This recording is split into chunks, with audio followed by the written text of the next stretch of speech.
Happy Monday, degenerates. What's going on, everybody? Welcome back to the Die Hard MMA podcast. I am your host, as always, Clint McLean, and we are here on Pub Sports Radio talking UFC 275. That's right, it is pay-per-view season. We are back at it with the big names, the big cards.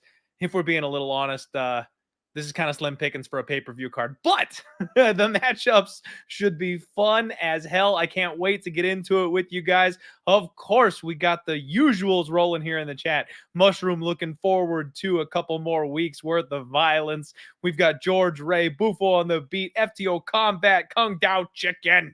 We've got my guy, Grateful Dude, Evan L. Victor, Captain Quebec Beach Money, and I think I saw Uncle Wheezy hanging around in there a little earlier. All right. So, guys, I got a special treat for you today. We've got a good one for you today. We have a very special guest, and I know, open, honesty, transparency, blah, blah, blah. You guys got the shtick. I'm coming off a bad week. What else is new? I'm bringing in the big guns for UFC 275. None other than the man himself, Luca Fury, joining us for today's show. Luca, what is going on, man? How you doing today? Hey, thanks so much for having me. Glad to be here. Big fan of your show, so excited to contribute.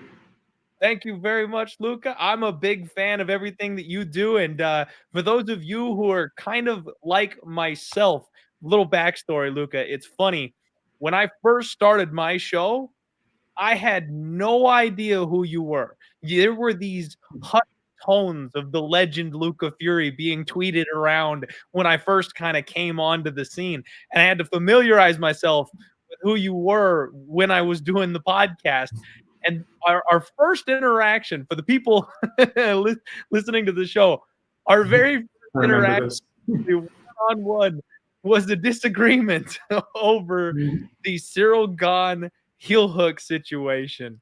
And it was really funny because I feel like we both stated our sides very clearly, very eloquently. And you, as you know, on Twitter, usually these things turn into a bit of a they turn into a trash conversation. People get heated, people get upset, and instead you actually decided to follow me after our conversation. And that was when I went, you know what, I like this dude Luca. Like, I'm all set. I already liked his content, his opinions, his stuff, but he's a nice dude. And just to make sure we start off right here, Luca, I got to tell you in front of everybody, publicly on my show, I was wrong, and you were 1,000% correct on the Cyril Gane leg lock situation. So I got to hand that to you right off the bat.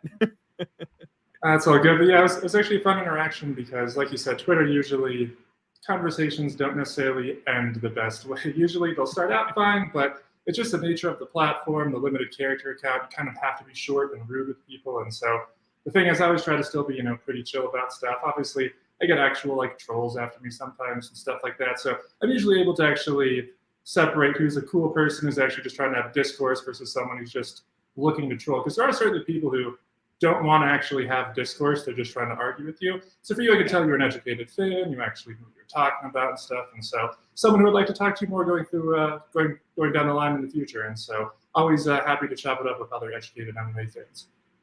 I love it, man. That's what we're all about here. I'm trying to improve MMA Twitter as much as we possibly can.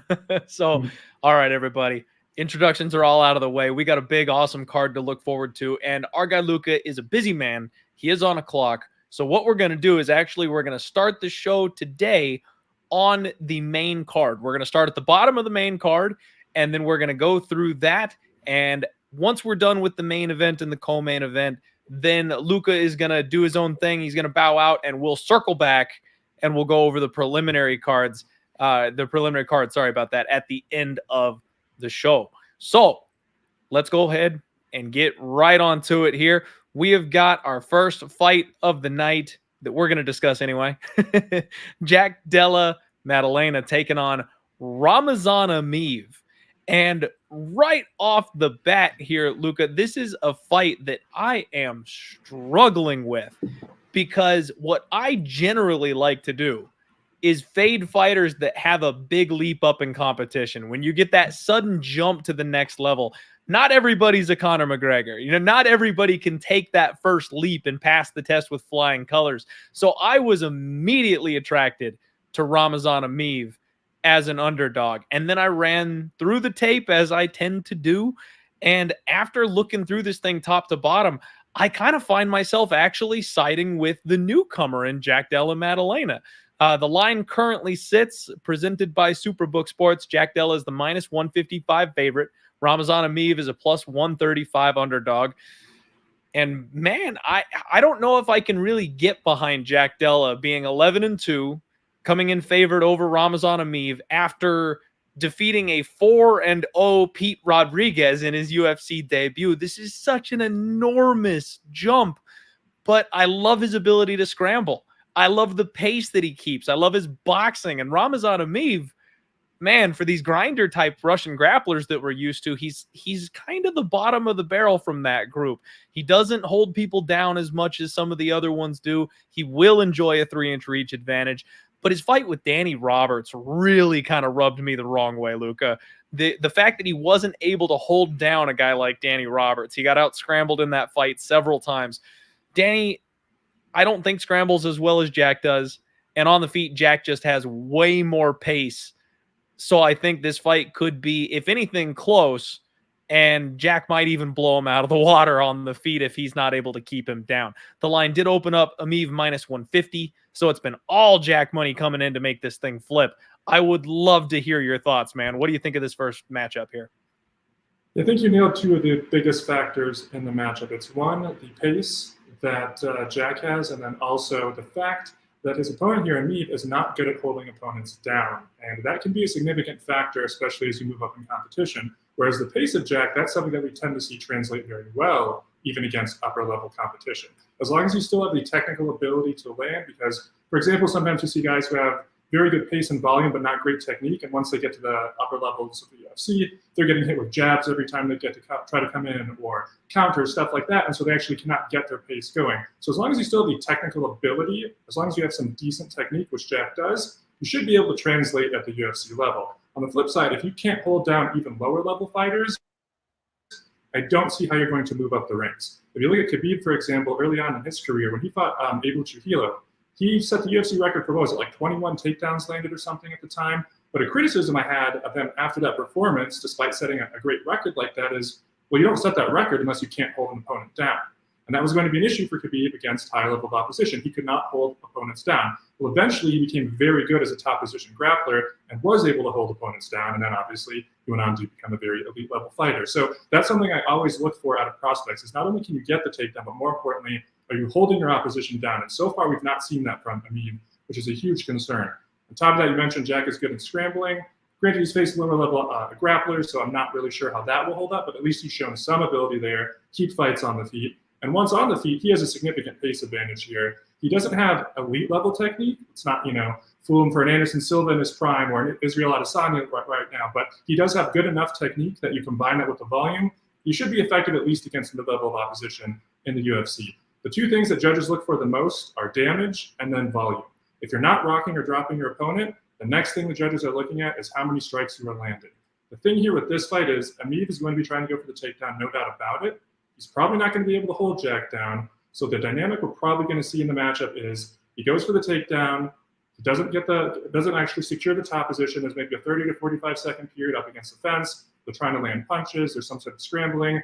They separate to distance, and then Jack's able to land some strikes. The question is, how much volume will he land at distance? And can it outweigh once they're in close in the clinches and there's the takedown attempts? Because judges will sometimes overvalue failed takedown attempts, but they're significantly better at it these days. They don't tend to overvalue as much. Now, if anything, they're overvaluing volume. So it's all about how much space can Jack create here, how much time can he afford himself to actually get that volume going. I think the majority of the fight we probably should see either at space, or if it is in the clinch, as long as he's not taking any kind of real damage or being held on the ground for long periods, the judges should see that as a neutral position, kind of like the Holly Holm versus Ketlin Vieira fight. And then at space, as long as he's landing more volume, which he should have a significant volume advantage, that should be able to sway the judges. Again, the question is, though, how much time does he get in space? And also, what time of the round is it appearing at? Because if he, say, has 2.5, 3 minutes of great volume early on, but then gets maybe not taken down, but put in these positions where he's getting pushed against the fence or getting taken down, getting right back up and having to scramble. If that's the last 2 to 3 minutes of the round, well, then the judges might actually go with Emeev. So I could definitely see this being a very close fight. But overall, for a number of reasons, I think we're going to see the volume land from Jack here. I think he'll be able to land enough of it to probably win a decision. I don't think the line should be particularly steep because of how close it could be. However, it is worth noting, if he's able to maintain complete distance for pretty much the majority of this fight, he could make it actually look very one-sided and very dominant. It's all about how much space he can maintain.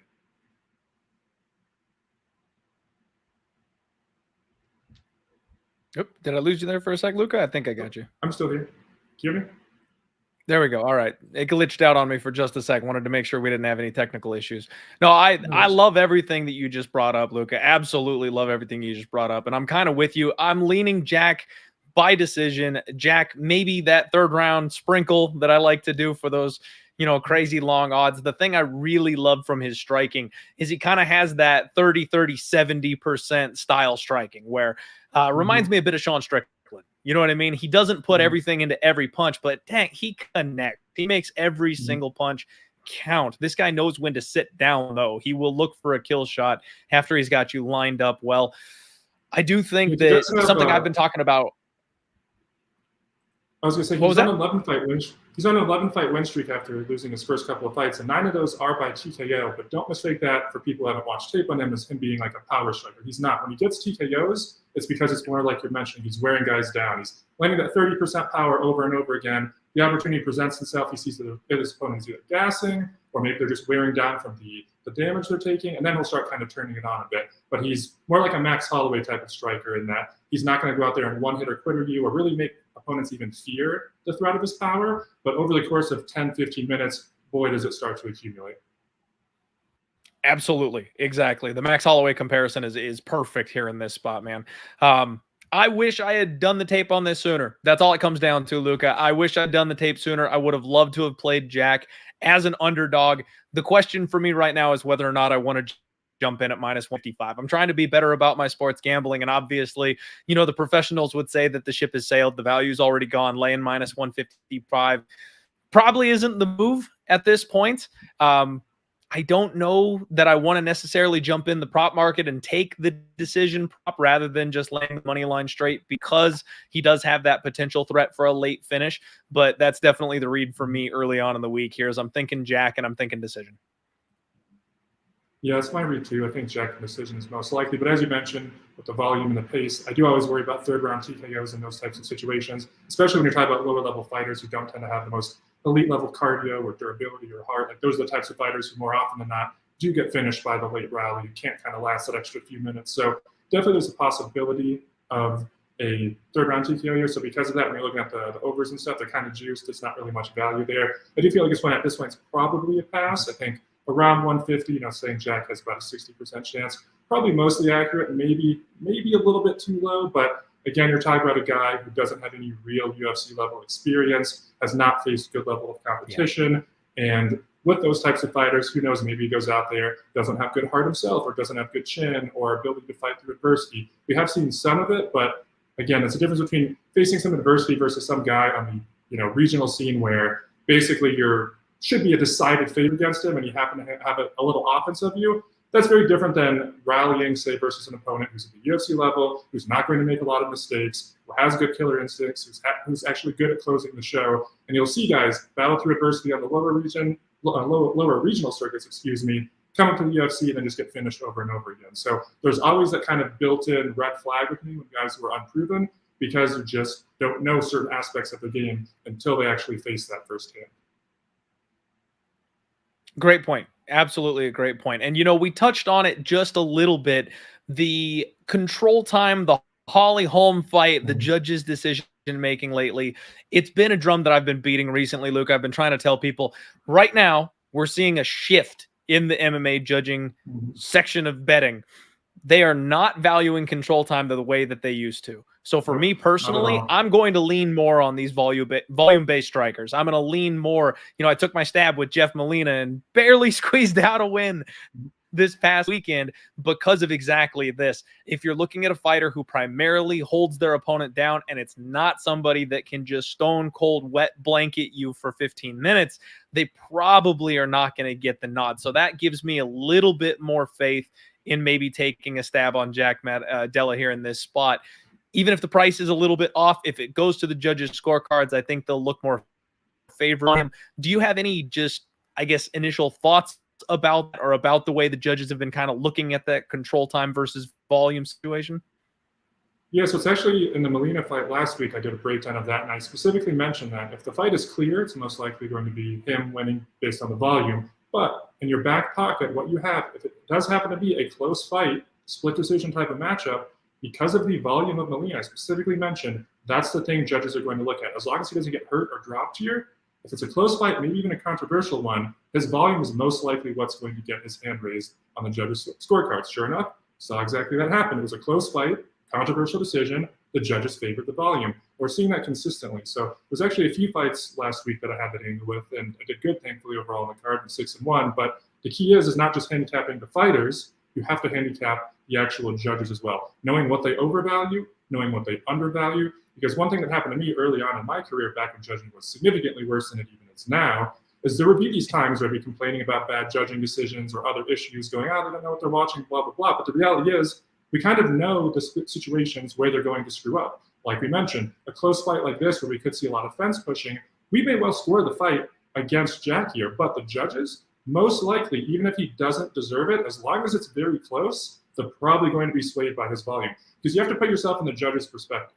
They're sitting cage side, they're not able to take notes or anything like that. They're just going off of memory of what happened in the round. They're going to remember the things that stand out the most. And if you are fence pushing with nothing happening, no effective offense for 2 minutes, and then another 2 minutes of the round, your opponent is punching you, but they're not even landing. They're just blocking off of your arms. You're successfully parrying. It doesn't matter. What's going to stand out significantly more to the judges are the sound of it hitting your arms, the appearance of it hitting you when it's not actually, like, you're just going to look like you're doing more to the judges versus someone literally just leaning on you up against the fence. And so you have to handicap the judges in these types of situations, knowing that if you were to say a bet on Emeev here, you very well could score the fight for him. Everybody on Twitter may very well could score the fight for him, but the judges, most likely, if it is close, will not. He has to basically win a dominant decision in order to get his hand raised here, whereas Jack has to win a close decision or a dominant decision. It's extra layers, extra ways for him to win. I love it. I love it. All right, let's abuse these judges while we've got the chance, everybody. We got the front end here of this new trend. Definitely something we want to take advantage of. All right, that was a good comprehensive breakdown of that first fight, Luca. Let's move on. The next fight up on the main card, Rogério Bontorin taking on Manel. Kape. We got about 145 live viewers. First off, I'm going to need everybody to go ahead and smash the like button for me. Y'all know the drill.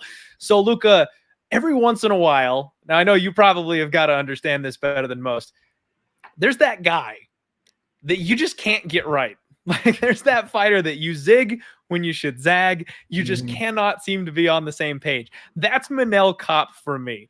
I was beyond hyped for this man when he made his UFC debut. So, of course, I go 0-2 his first two fights here in the UFC octagon because he drops those first two. Simple mistakes. One of those fights, maybe he won and might have gotten a bit of a bad rub from the judges. But whatever the case, I got a bad taste in my mouth. And I go, okay, I'm not losing with this guy again. So I bet on O'Day Osborne. Bro gets flying kneed in the first round. Looked super good early in that fight. And I feel like looks good early. It was a bit of a quick stoppage, in my opinion, but at the end of the day, I'm 0-4 betting on Manel Kape in the UFC so far. So I'm extremely tentative here in this spot because I just not get this guy right. He's a minus 220 favorite over Rogério Bontorin, who kind of seems to have almost accepted a gatekeeper-style role in the organization at this point. He's 1-3 in his last 4, but it's against the elite of the division, guys that are either going to challenge for a title or future title contenders. Dude's a little tank, explosive striking, big looping punches. He's got good timing on his counters. The one thing I really love about Rogério Bontorin is the way he sticks to his opponents. When he grapples, there's no space. And I've done some jiu-jitsu myself before. it is infuriating when guys grapple you that way. When they do not leave you any space whatsoever to dig for an underhook or get your guard back, it is infuriating. Now, Manel Kape, he's got solid counter wrestling. He's a little Chuck Liddell type where he uses good footwork, good movement, good sprawl, good hips. If he gets taken down, I do think Rogério can hang on to him, grind some time. We did just talk about that with the judges, maybe not awarding that as kindly, though. My issue with Manel is that he does tend to be just a little bit low volume sometimes on the feet. He can get suckered into a bit of a staring contest. This fight feels like it's going to play out closely to me, Luca. I don't know if I'm ready to line up against Manel and take the big dog money plus 190 on Bontorin. I feel like there's a split decision coming in here, so that might be the move, but it's a really tough fight for me to get a good read on. How do you see this one playing out? Yeah, I think this one's tough, not only from the money line side, but also from over-under as well, because as you mentioned, they both actually have issues with inactivity. Manel, his issue on the feet, it's weird. It's not that he's tentative or shy or he's looking for the perfect counter, but for whatever reason, I don't know why it is, there will be fights where he's just kind of not really doing anything, and that's cost him. It's cost him rounds, it's cost him decisions. So there's always a big concern for me with inactivity. As we just talked about with Jack, love fighters who are high volume. That's such a great asset to have in your back pocket, because even if they're in a fight where maybe their technique isn't holding up as well as you thought, or it's closer than you expected, that volume is so likely to sway the judges. Well, you have the opposite here with Manel and his opponent as well in Bontorin. Both of them have issues where they will just kind of circle around and not do much for extended periods. It's a complete opposite. And then in this case, now you have fighters who might be the better fighter, who clearly should be winning, or maybe even are winning on your scorecard, but then the judges might go against them. So that's always a huge, huge red flag for me. Basically, any fighter in any situation, if it's an issue with activity, I always take pause. I do favor Manel here for a couple of reasons. One, in the case of Bontorin, the way that he has issues with inactivity is he tends to basically wait for his opponent. So he will slowly, kind of patiently circle throughout the octagon, mostly on the outside, but he doesn't really make attempts to shoot takedowns, to initiate striking exchanges, or really do anything until you initiate something. So if you try to go in and punch him, he'll try to counter you. He does have pretty solid counters. If you try to come in and throw punches at him, he'll also try to duck in, go for the takedown. He's very good with the body lock, very suffocating, as you mentioned, once he gets opponents on the mat. The problem is, it's kind of like the Jairzinho Rosenstrike issue, where if you're just waiting for your opponent to set up the opportunity for you, you're most likely going to be losing the fight up until those moments.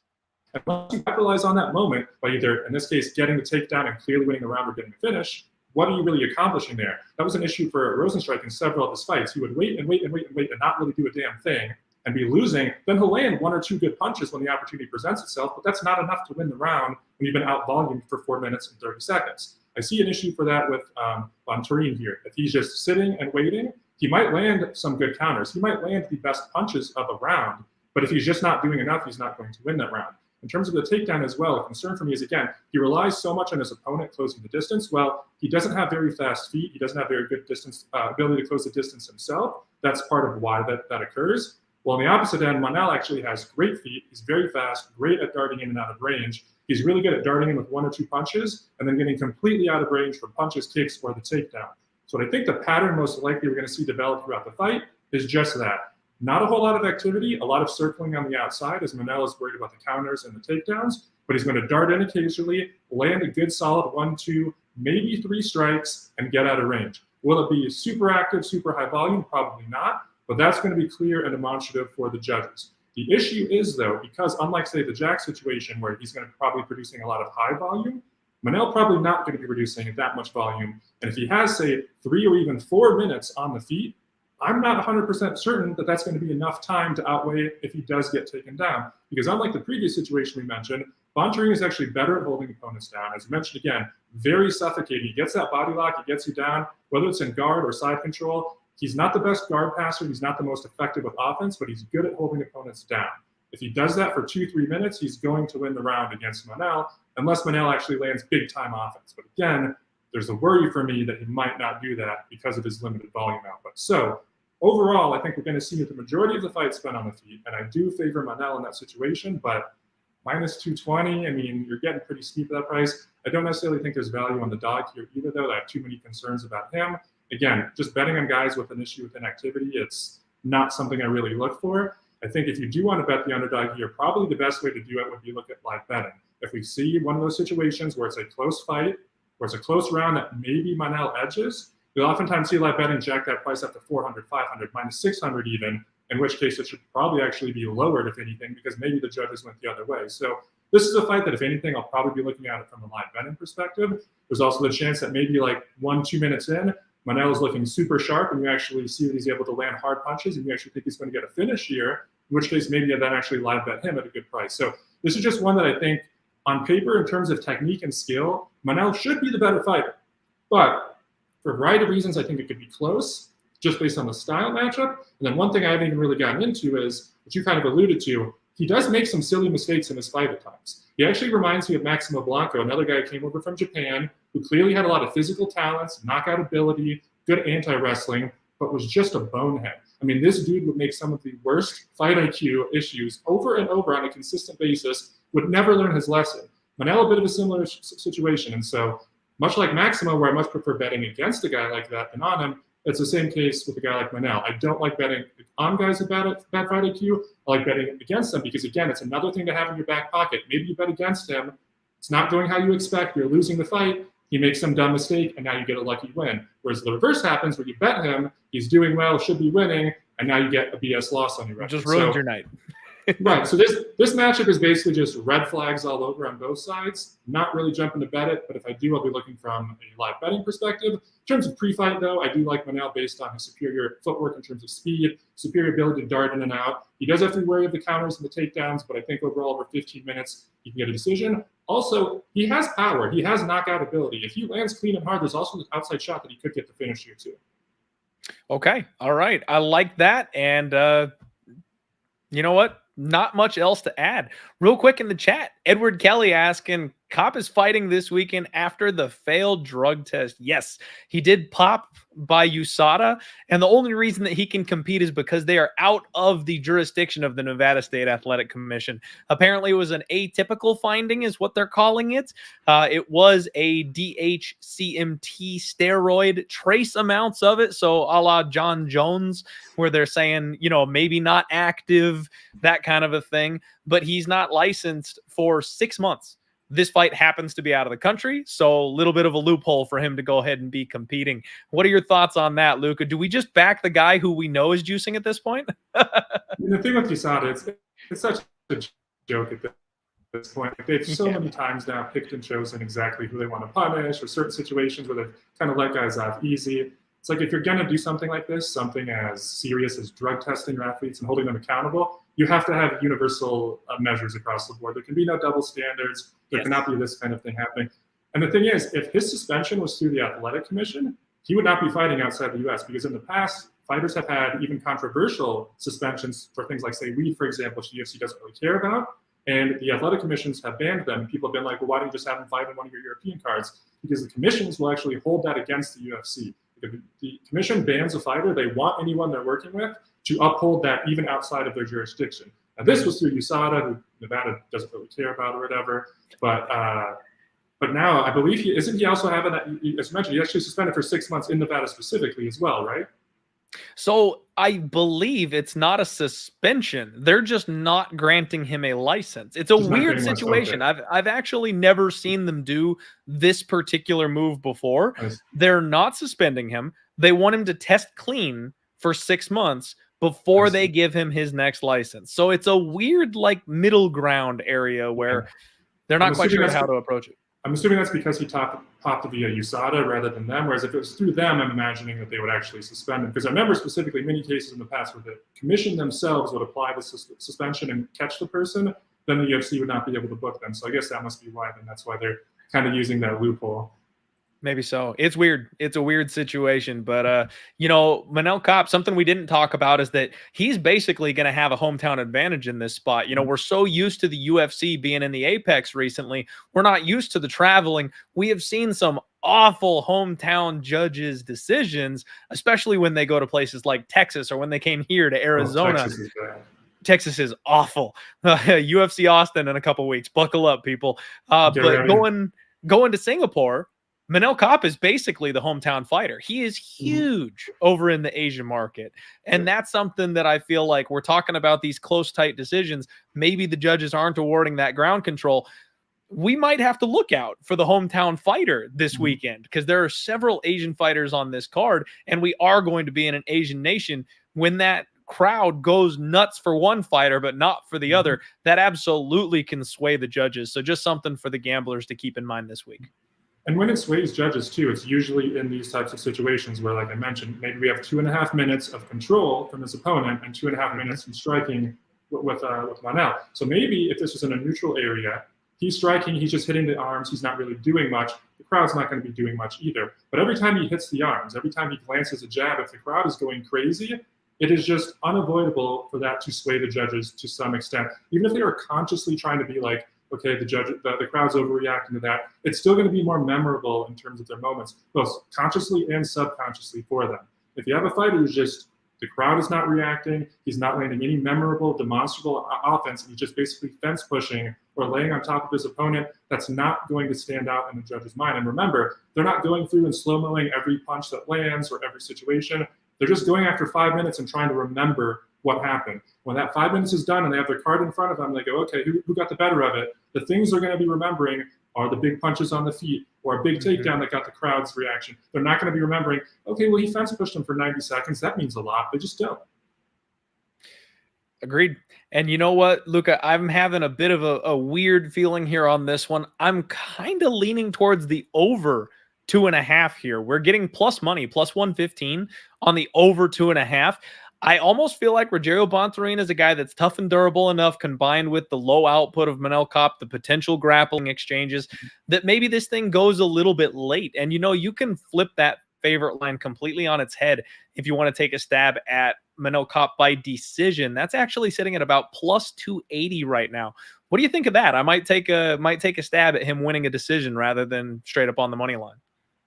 Yeah, it's tricky in terms of over and under because if we do get the more inactive performance from both of them, a lot of circling, then probably is going to go over 2.5 rounds. The concern I do have is sometimes what you get with matchups like this is where on paper, yes, they both have issues with inactivity.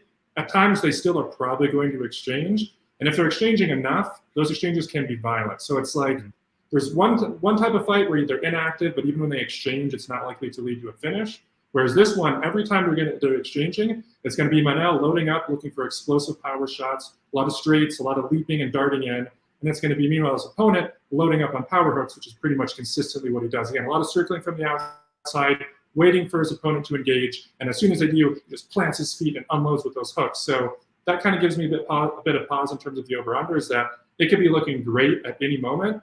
And then all of a sudden, out of nowhere, one exchange and there's a near finish or an actual finish. Also, with the way that Manel makes so many mistakes as well. I mean, talk about, again, comparing him to Maximo Blanco, like I mentioned, that was why Blanco actually was known for being such an exciting fighter. It was win or lose, his fights were crazy, violent action. There wasn't a lot of lame, praying, boring things. Same thing for Manel. That's why he became a star over in the Asian markets, is that you would go out there and win or lose, put on exciting fights. The Asian markets love when you go out there and die on your shield. They don't really go out there, really hold it against you if you put, say, you know, a guy in there who has 5, 6, 7 losses. As long as they're exciting, they don't care. Whereas in the American markets, you know, you see a guy with a 20-7 record, you're like, okay, he's probably not really going to be a champion one day. He's kind of proven to be lower level. They don't care about that in the Asian markets. They just want you to be fun and exciting. They actually don't care if you lose. And so he kind of encapsulates that style of, I'm not necessarily the most strategic fighter. I'm not necessarily the highest win rate type of fighter, but I'm going to go out there and put on a fun show, win or lose. And that scares me from a betting perspective, especially now that he is going in an Asian market again. That might actually come out and it kind of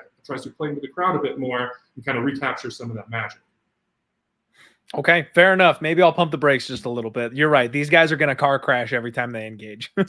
Yeah. I mean, at the same time, you're also getting almost plus 300 on that prop. So, you know, there may still be value in it, but that's the thing with those props is you have to basically strictly play the number because usually the value is on the ones that aren't the most likely outcome. Absolutely. Absolutely. That's where you find the sweet spot. All right, guys. As you may well know at this point, we are joined by the man himself, Luca Fury. We're breaking down the main card here of UFC 275. Do us a favor. Smash the like button. We've got nearly 200 live viewers here on the pod today. So let's get that number up. The rookie numbers. Let's get those rookie numbers up. Next up, we got the rematch of a fight of the year, man. Weili Zhang taking on Joanna. Jedrzejczyk 2. And this fight was absolutely nuts the first time. A complete barn burner for a full 25 minutes. I went back and rewatched it last night just to get prepped up for this. And it was incredible on reviewing, just as fun as it was the first time that I watched it. They went to absolute war. Now, since then, this rematch will be the next fight for Joanna. She's had a 2-year-ish long layoff after that fight. And Zhang, on the other hand, has gone on to win the strap, lose the strap, and fought several more times since. Zhang's on a bit of a rough run. Last 4 fights, all of them have been for a title. She is 2-2 in those last 4, 0-2 in her last 2. So she's on a bit of a bad skid. Looking at Joanna, you know, I listened to an interview. I always go check out my guy, James Lynch. Best interviews in the business, in my opinion. Talking to her about what was the reason for the layoff? Was she considering retirement? Was she looking at other things? You know, that is something that I love to listen to, Luca, because last week I made a horrific mistake. I actually put money on Felice Herrig last week. And I was, for everyone listening to the show and watching, I was actually out of town last week. I was traveling. So a lot of the hours that I usually spend cramming to make better bets, which don't always work out anyway, but the research that I do, I was on the road. Apparently her quote came out that she didn't feel like she needed to win anymore. She didn't feel that pressure of fighting, and maybe this was going to be her last fight. If I had ever heard that quote, I not only would have not bet Felice, but I probably would have loaded up on Carolina instead, because if you've got one foot in the grave and they close the cage door behind you, you got a problem. That is an angle I love to abuse when fighters come in with retirement on the mind. They just don't compete with the same hunger at the same level as someone who's still trying to put food on the table. According to Joanna, that is not the case here. She took 2 years off to allow her body to heal. She has been training the entire time. She's been retooling her game. She noticed in her own game that facing a bunch of wrestlers has essentially removed the leg kick aspect of her fight game in her last couple of fights. And she really was working on getting back to attacking the legs of her opponent. These are all good things that I like to hear for a fighter coming off of a layoff, Luca. Lets me know that she was never checked out. Her intent was always to come back. She just needed a break. Now, looking at their stats, Weili Zhang has a 45% accuracy. She averages 5.47 significant strikes per minute. She's got a 52% striking defense. Stats aren't blowing anybody away. Just based on the numbers, Joanna has a 48% striking accuracy, averaging 6.3 significant strikes per minute. So not only does she attack more, but she is landing more with those significant strikes. And she's got a 64% striking defense. So over the course of her career, she has been more elusive as well as being higher volume and more accurate. Man, I bet Joanna in the first fight, Luca. And the biggest thing that I think swayed that fight was the swelling on her forehead. Part of the judging criteria in MMA is damage. And when you look like the guy from the Goonies because your head is inflated, the judges can't ignore that. If you go sheer numbers, I thought Joanna won that fight. She outlanded Zhang 196 to 170 in total strikes, 186 to 165 in significant strikes. Zhang went 1 for 8 on takedowns. It really looks like Joanna won that fight in hindsight, if not for the damage. The power was the big difference. When the bigger punches landed, it was on the side of Zhang. Her power really tipped that fight the other way, even though the numbers said that she probably lost. Now, this is a 3-round fight, not a 5-round fight, so we've only got 15 minutes to work with. Last time, Luca, I said that if they ever ran it back, I'd be more than happy to load up on Joanna again because I believed that she had the right style. I believed that she won that fight. She should have got the nod on the split. This is kind of my put up or shut up moment. I feel like I'm obligated to bet on Joanna as a dog when they're running the fight back, given everything that I've said about this matchup so far.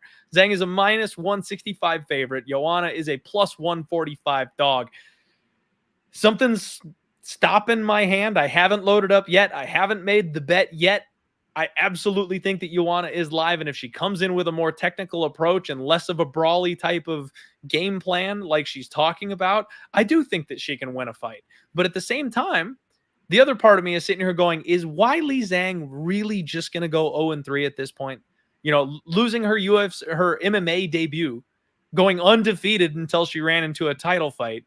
Is she really going to drop a third one in a row to a fighter who hasn't seen action in 2 years? I'm nervous, Luca. I'm leaning towards the dog.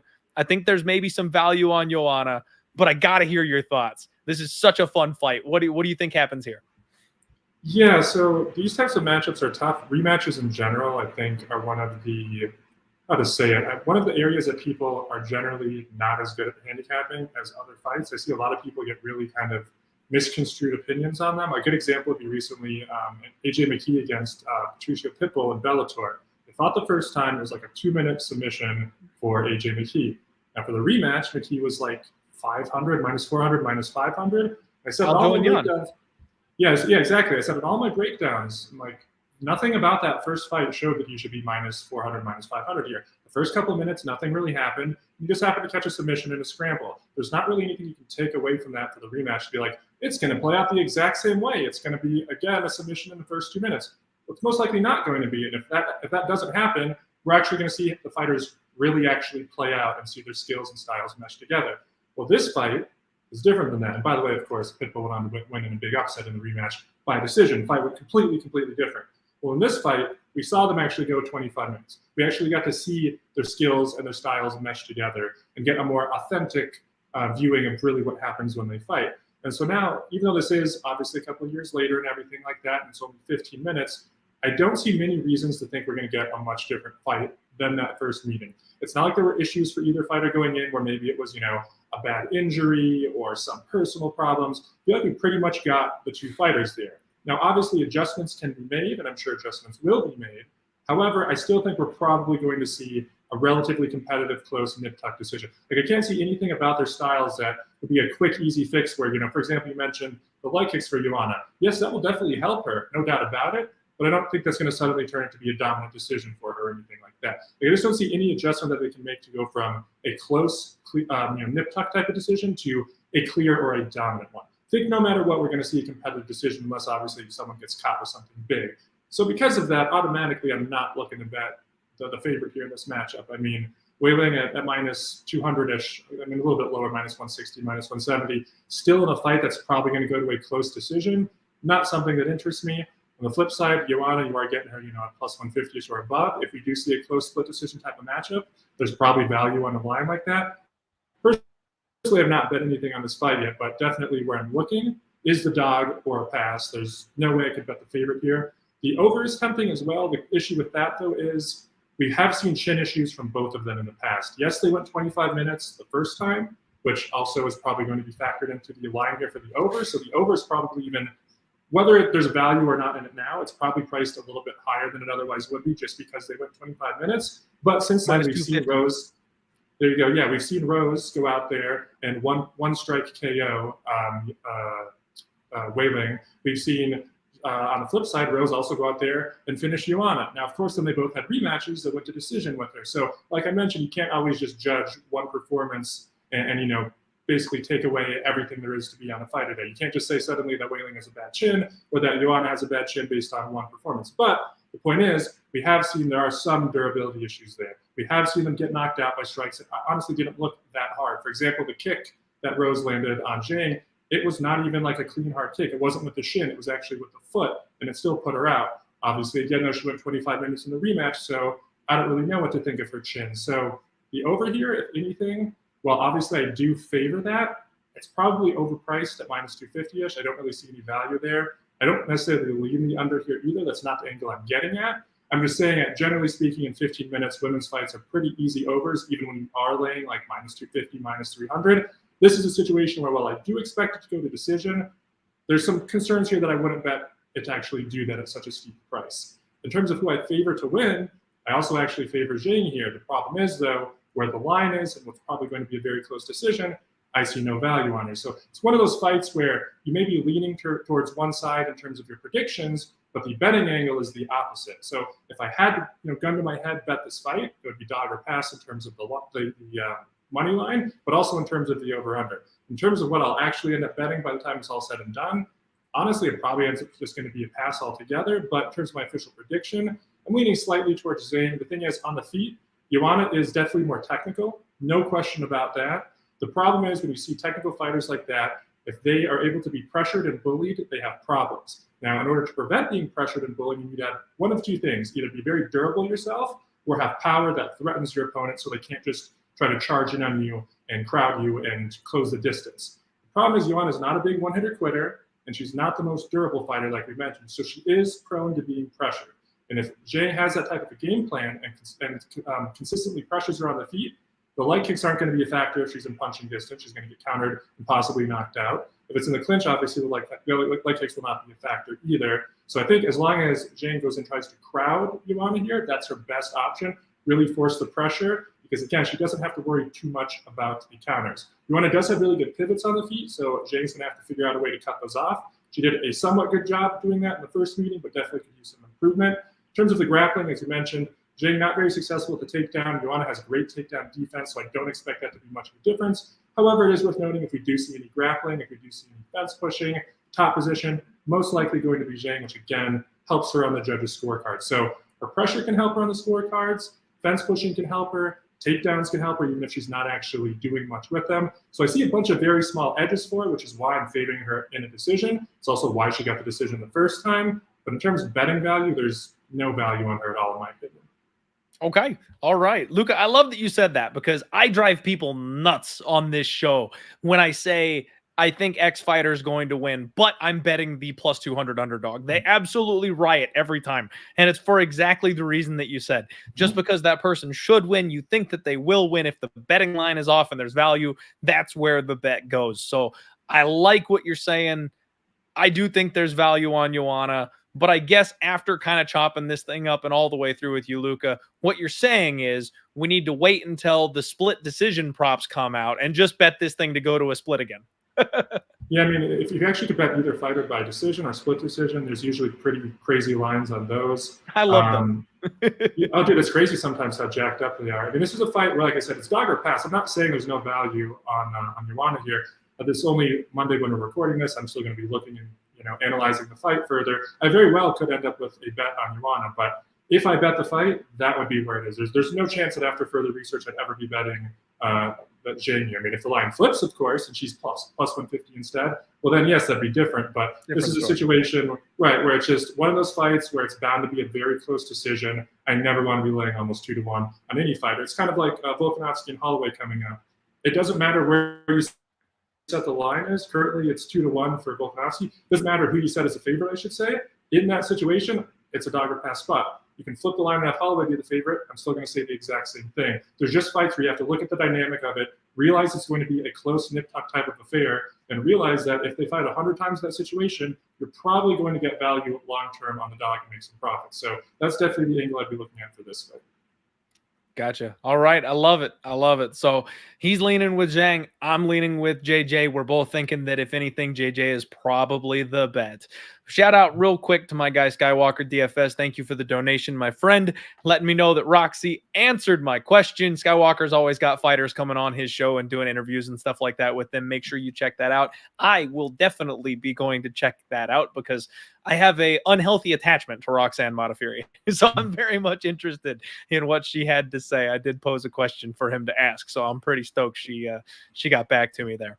All right, folks, we're coming up to the good stuff. Co-main event time.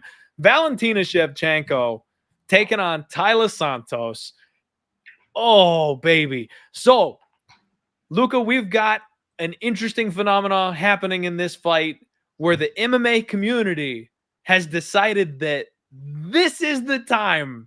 This is the one where Valentina Shevchenko gets dethroned. I've seen so many takes. Taila Santos is the dark horse in the division. She's the one that's going to take the belt. She's the one that's going to beat Valentina. Like, it's just written in the stars at this point that she is going to dethrone the champion. What is there really for me to say? Anybody watching this podcast or listening to our show, obviously knows all about Valentina Shevchenko at this point. She is making a case for the greatest of all time women's MMA fighter, 22-3, insanely well-rounded. She's still only 34 years old at this point somehow.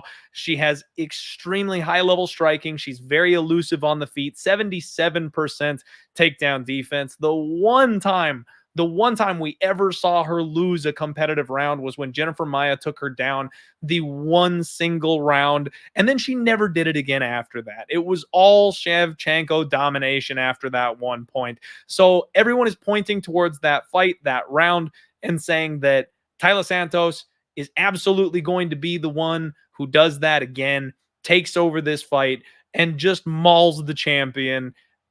I don't know that I see it. I know she's athletic. I know she's big. I know she's coming off of a round one victory of Joanna, my girl JoJo. I really like JoJo, but she is not the same fighter that she used to be. I just don't know that this is the time. We've got a big underdog. Let's see here. We've got minus 600 on the champion, Valentina Shevchenko, plus 450 on the challenger, Taila Santos. And I almost see value in the minus 600 for Valentina Shevchenko at this point. I appear to have lost Luka, folks. Lost him. He's gone into the wind. So I'm sure he didn't hear hardly any of what I just said because he has disappeared. So hopefully we get him reconnected. Okay, so he's having tech issues.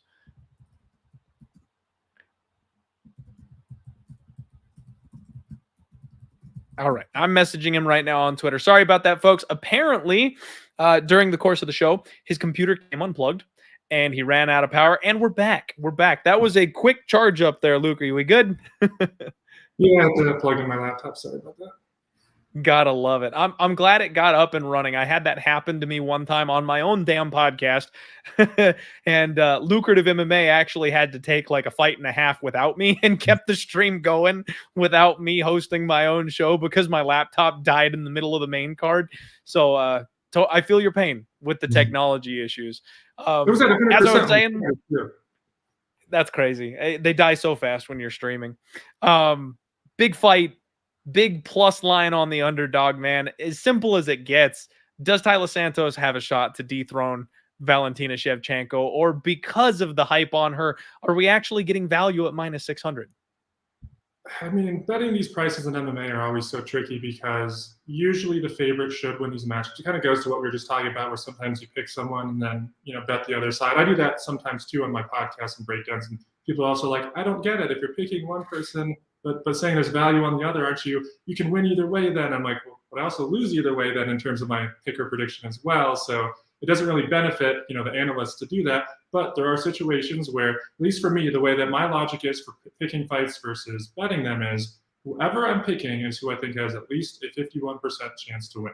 Doesn't matter what the line is. It's just who do I think wins at least 51% of the time. Well, sometimes you have someone where you think they win, say, 60% of the time, but they're a 5-1 favorite, in which case there's value on the other dog. So you'd be predicting the favorite to win, but betting the underdog. There was just a situation last week like that where thankfully the underdog came through, but I got the pick wrong, but I didn't care. I'm happy to get the pick wrong in that case. So this is one of those situations where I basically never lay minus 600 in MMA. It's kind of always automatically a dog or pass spot. When I look at these fights, that's kind of the angle I'm looking for, or props, over-under, stuff like that.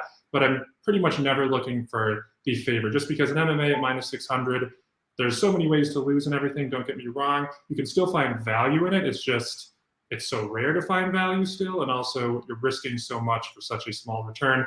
The reality is there's usually just higher ROI spots on the card that are more worthwhile focusing on.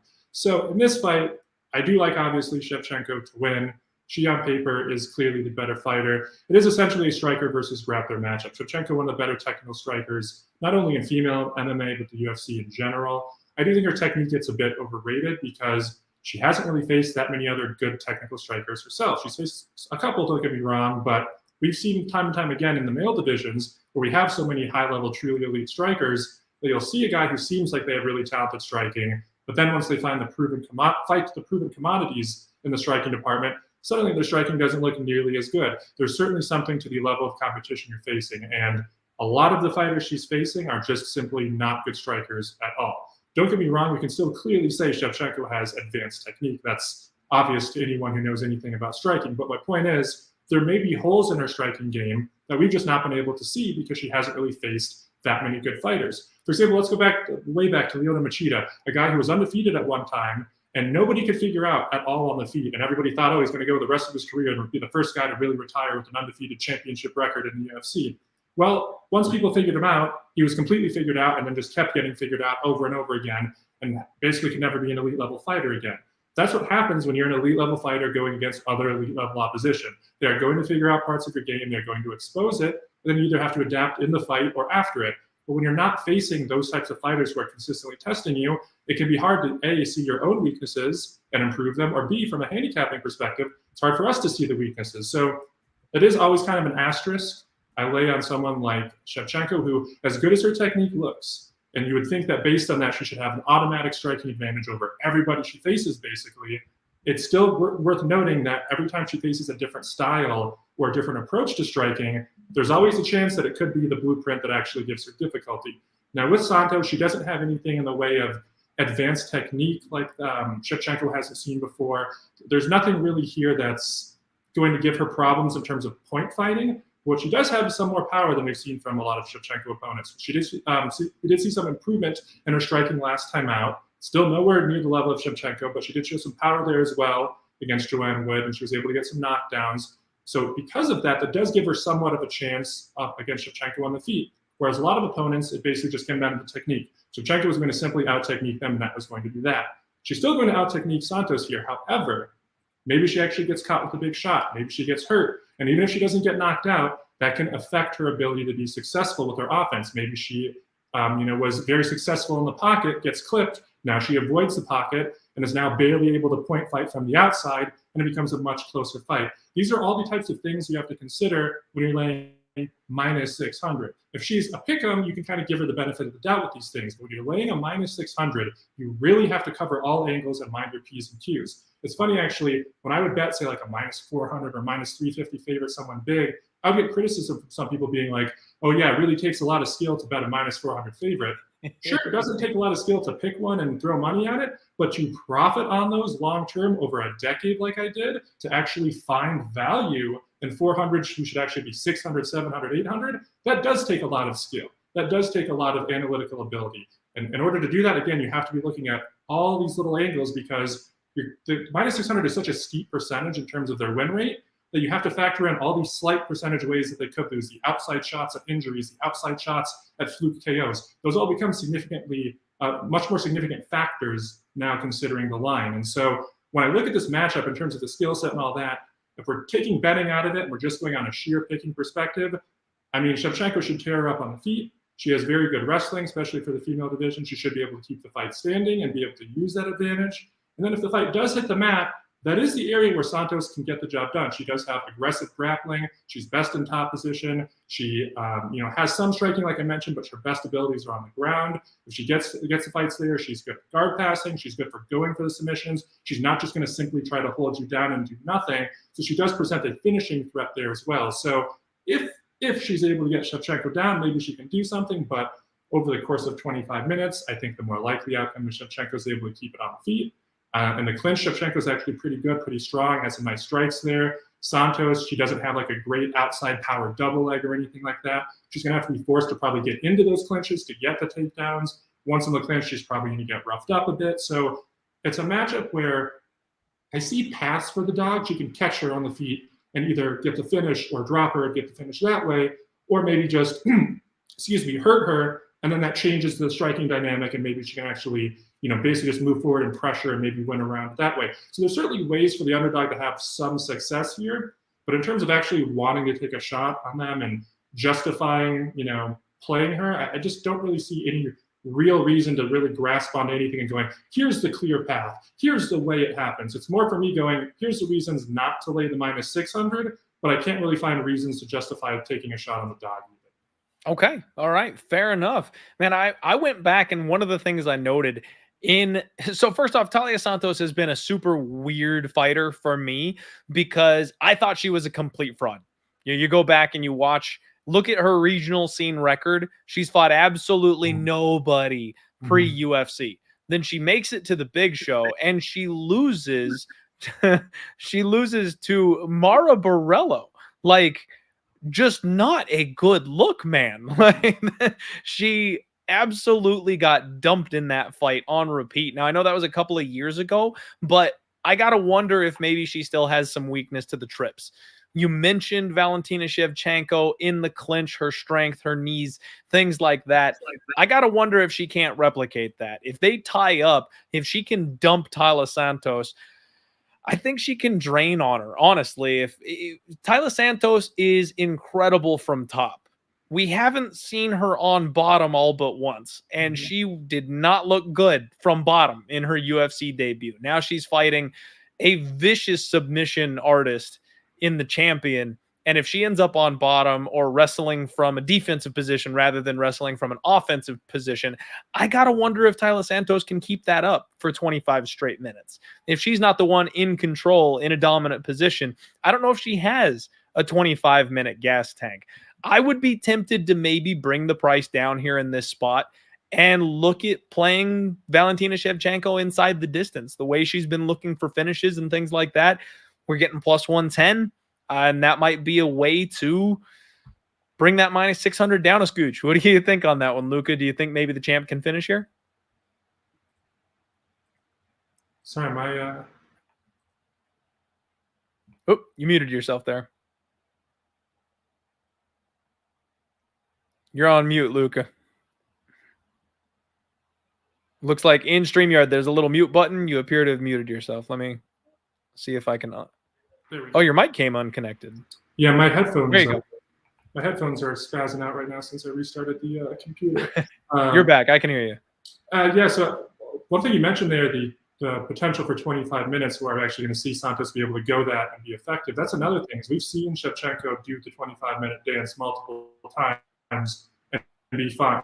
Not only can she do the distance, but she can be effective in the rounds later on. She's good in round 4 and round 5. She does not gas out. She's good at maintaining a consistent game plan throughout 25 minutes. These are all things that when you're talking about a fighter like Santos, who, granted, she's faced some experienced UFC level competition, don't get me wrong, it's very different than facing championship competition over and over in 25-minute fights. So we've seen Shevchenko tested and proven in various ways that we've not seen Santos. And what you'll often see from these types of more inexperienced fighters is maybe they go out there and they did find a way to capitalize on a weakness in the champion's game. And maybe they actually are up 2-0, but their cardio fails them. Or round 3, the champion makes an adjustment, and now the newer fighter who hasn't really faced this kind of adversity, hasn't been in this type of moment, they can't make the adjustment back. There's so many different little nuances that go into being an elite championship level fighter that I feel like a lot of people overlook. And when you have someone like this, where it's not like Santos has been in the championship mix and fought for the title before and has that kind of experience under her belt, this is her first step up to it.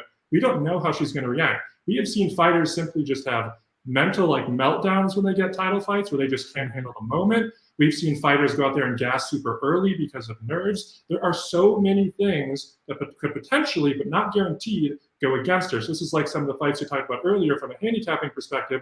When you have, say, a guy who's come from the regional circuit who's not really proven, you kind of have to, by default, include that natural kind of negative into the line against him, where there's the potential for these various bad things to show. You have to include that little percentage as well. With Santos, you're going, I'm assuming all these things that she can do, but there's also the chance that she might be able to do them like I expect very well for 2 minutes and then completely lay an egg in the 3rd round and beyond. There's a lot of untested question marks. What happens when she gets rocked? What happens if she's getting dominated for 2-0? Is she actually have the heart and the ability and the mettle to come back from that and win later on? Whereas a fighter like Shevchenko, the way we've seen her in fights before, I wouldn't have the doubt that if she's down 2-0, she could still come back and either win the last 3 rounds or get a finish. But some of these other fighters, you'll see they just flake, they just fold in those situations. So when you have someone like with Santos who's taking such a dramatic step up in terms of competition, that is automatically, regardless of who that competition is, a big red flag for me. Okay. All right. That might be my move, guys. I might be looking at the champion inside the distance in this spot. You know me, maybe sprinkle those late championship rounds 3, 4, and 5, looking for the score for her to get her out of there late once the gas tank fails the newcomer. All right, everybody, we got 226 live viewers. Luca's with us just for the main card this evening, so we are going to talk about the main event at this point. Smash that like button for us. We're talking Glover Teixeira taking on Jiri Prochazka. Luca, I have been over the moon about Glover Teixeira, man. He's my guy. I loved him from the very start. He's been an underdog that's cashed time and time again. There's been a couple times where I've doubted him and I didn't make as much money as I could have, just straight up backing him constantly because I thought the age would get to him. I thought that there would be some chinks in the armor that would eventually start to show up as he got to the top tier. You know, I didn't go to war with him against Jan, and I feel badly about that. I should have. There was a clear path to victory. But now everybody is aware. Now the eyes of the MMA community are open. We all know what Glover can do. We all know that he's got a very clear grappling advantage over most of the division. And in this fight specifically, that's probably his clearest path to victory. We've seen Jiri get taken down. We've seen him get controlled from bottom. But the flip side on this one is that Jiri is an absolute wild man, especially early in the fight. What he did in that first round against Dominic Reyes was unreal, just unnatural the way that he was hunting Dominic Reyes, keeping a measured pace, still landing with power. It was nuts to me that he was able to maintain that as long as he did. Now he's fighting a 40, I believe 44-year-old Glover. I've made some jokes about how old Glover he is. I don't actually know at this point because I've joked around it so much. 42-year-old Glover Teixeira. So knocking on the door of 43 here. Man, one of my biggest things is I try not to back fighters over the age of 40 because eventually they do just simply fall off a cliff. I try not to back retiring fighters because they've got one foot in the grave, and Glover has mentioned that he believes 2022 is probably the last year that he'll be competing. He finally touched UFC gold. He checked off that box. I don't know that he feels like there's another mountain to climb. I don't know that he feels like he's got that hunger, that drive anymore because he did finally get the big win, the thing that he's been chasing. So while I'm sure he doesn't want to go out on his shield in this fight, I'm not convinced that Glover is a guy that we can really run to the bank with. However, he has an extremely clear path to victory. And I've said on this show multiple times that I feel it is simply disrespectful to have the seeded champion come in as a large underdog. We see them come through and show everybody, remind them why they were champs in the first place whenever they get lined the underdog. You know, Tyrone Woodley against Darren Till back in the day. You know, Aljamain Sterling versus Piotr Jan. They come in with a vengeance when they're disrespected by the bookies. Are we going to war one last time with Glover Teixeira at plus 175, Luca, or is the newcomer just that much of a monster to be a minus 200 favorite and have value on the side of the challenger? Well, definitely people like Jiri based on his style. He's very exciting. He's another guy who I watched in Japan before he even came over to the UFC. But I would highly encourage people to watch some of his fights before the UFC, including the ones in Japan, to get a better idea of what you're looking at with him. Because so far in the UFC, what people have seen from him, he's very aggressive and he's very durable for the most part. And he's able to basically just walk you down, blast you with strikes, and eventually you're going to go down before he does. That's the mindset and the idea of what people are presenting for Jiri here. The problem is that's not actually his style. He's not actually that durable. He's been knocked out before, and he's also gassed before as well. He's not a guy like a Max Holloway who's going to be able to just throw massive volume and move forward, eat whatever you throw, and out-cardio you and out-durability you. That's the kind of mindset people have. That he's almost like a 205 version of Holloway with the obviously, more aggression and worse defense. But the reality is, and like I talked about before, when it comes to pressuring, it's hard to either counter a pressure fighter or be a pressure fighter if you lack durability. And so because of that, so far in the UFC, it's not really cost Jiri, but before the UFC, it did. Even against King Mo, who he had a pretty significant striking advantage on, it was more about just defending the takedown and not getting, basically wrestled to a decision or stopped on the mat. He actually got knocked out standing by King Mo. He just charged forward, ate a clean right hand, and was out cold with one single punch. He also slowed down before that punch landed as well. So this idea that he's just going to march forward at Glover and he's just going to throw 800 strikes in the first round, in the second round, in the third round, and he's just not going to stop until Glover goes down, this idea that people are presenting, it's not really reality. Now, don't get me wrong, he can throw a lot of strikes, he can throw a lot of volume, and he can take some punches, but it is not like he has, you know, an infallible chin, and it's not like he has cardio to just go infinitely for 25 minutes. Eventually his cardio is going to fail him, eventually his chin is going to fail him if he takes some big strikes. So there is a lot of danger for him still in this matchup. He has to be concerned not only with the grappling, but he also can't get hit with a big punch on the feet. Glover does have some good power. Now, big criticism that I have about Glover's game, he throws essentially the same two-strike combination 90% of the time. I encourage, watch any fight. Go back and watch anybody, watch any fight of his, and you will see 90% of the time this man throws an overhand right to left hook. 90% of the time. He doesn't really throw a jab much. He doesn't throw really uppercuts that much. He'll mix them in occasionally. 90% of the time, it's an overhand right, and 90% after that, the left hook follows it up. It absolutely blows my mind why fighters are not prepared for that combination, and I've come up with specific counters for it. Like if I was a fighter, I would literally just sit there on the feet, wait for him to throw the overhand right, know that the left hook is going to follow it, and know that nothing else is coming behind. Wait for the left hook to be thrown, dart in with a power strike and knock this man out. That's basically what Anthony Johnson did. He didn't quite wait for the combination, but it's essentially what he did, and that's the blueprint to beat Glover Teixeira on the feet. I don't understand why more fighters don't do that.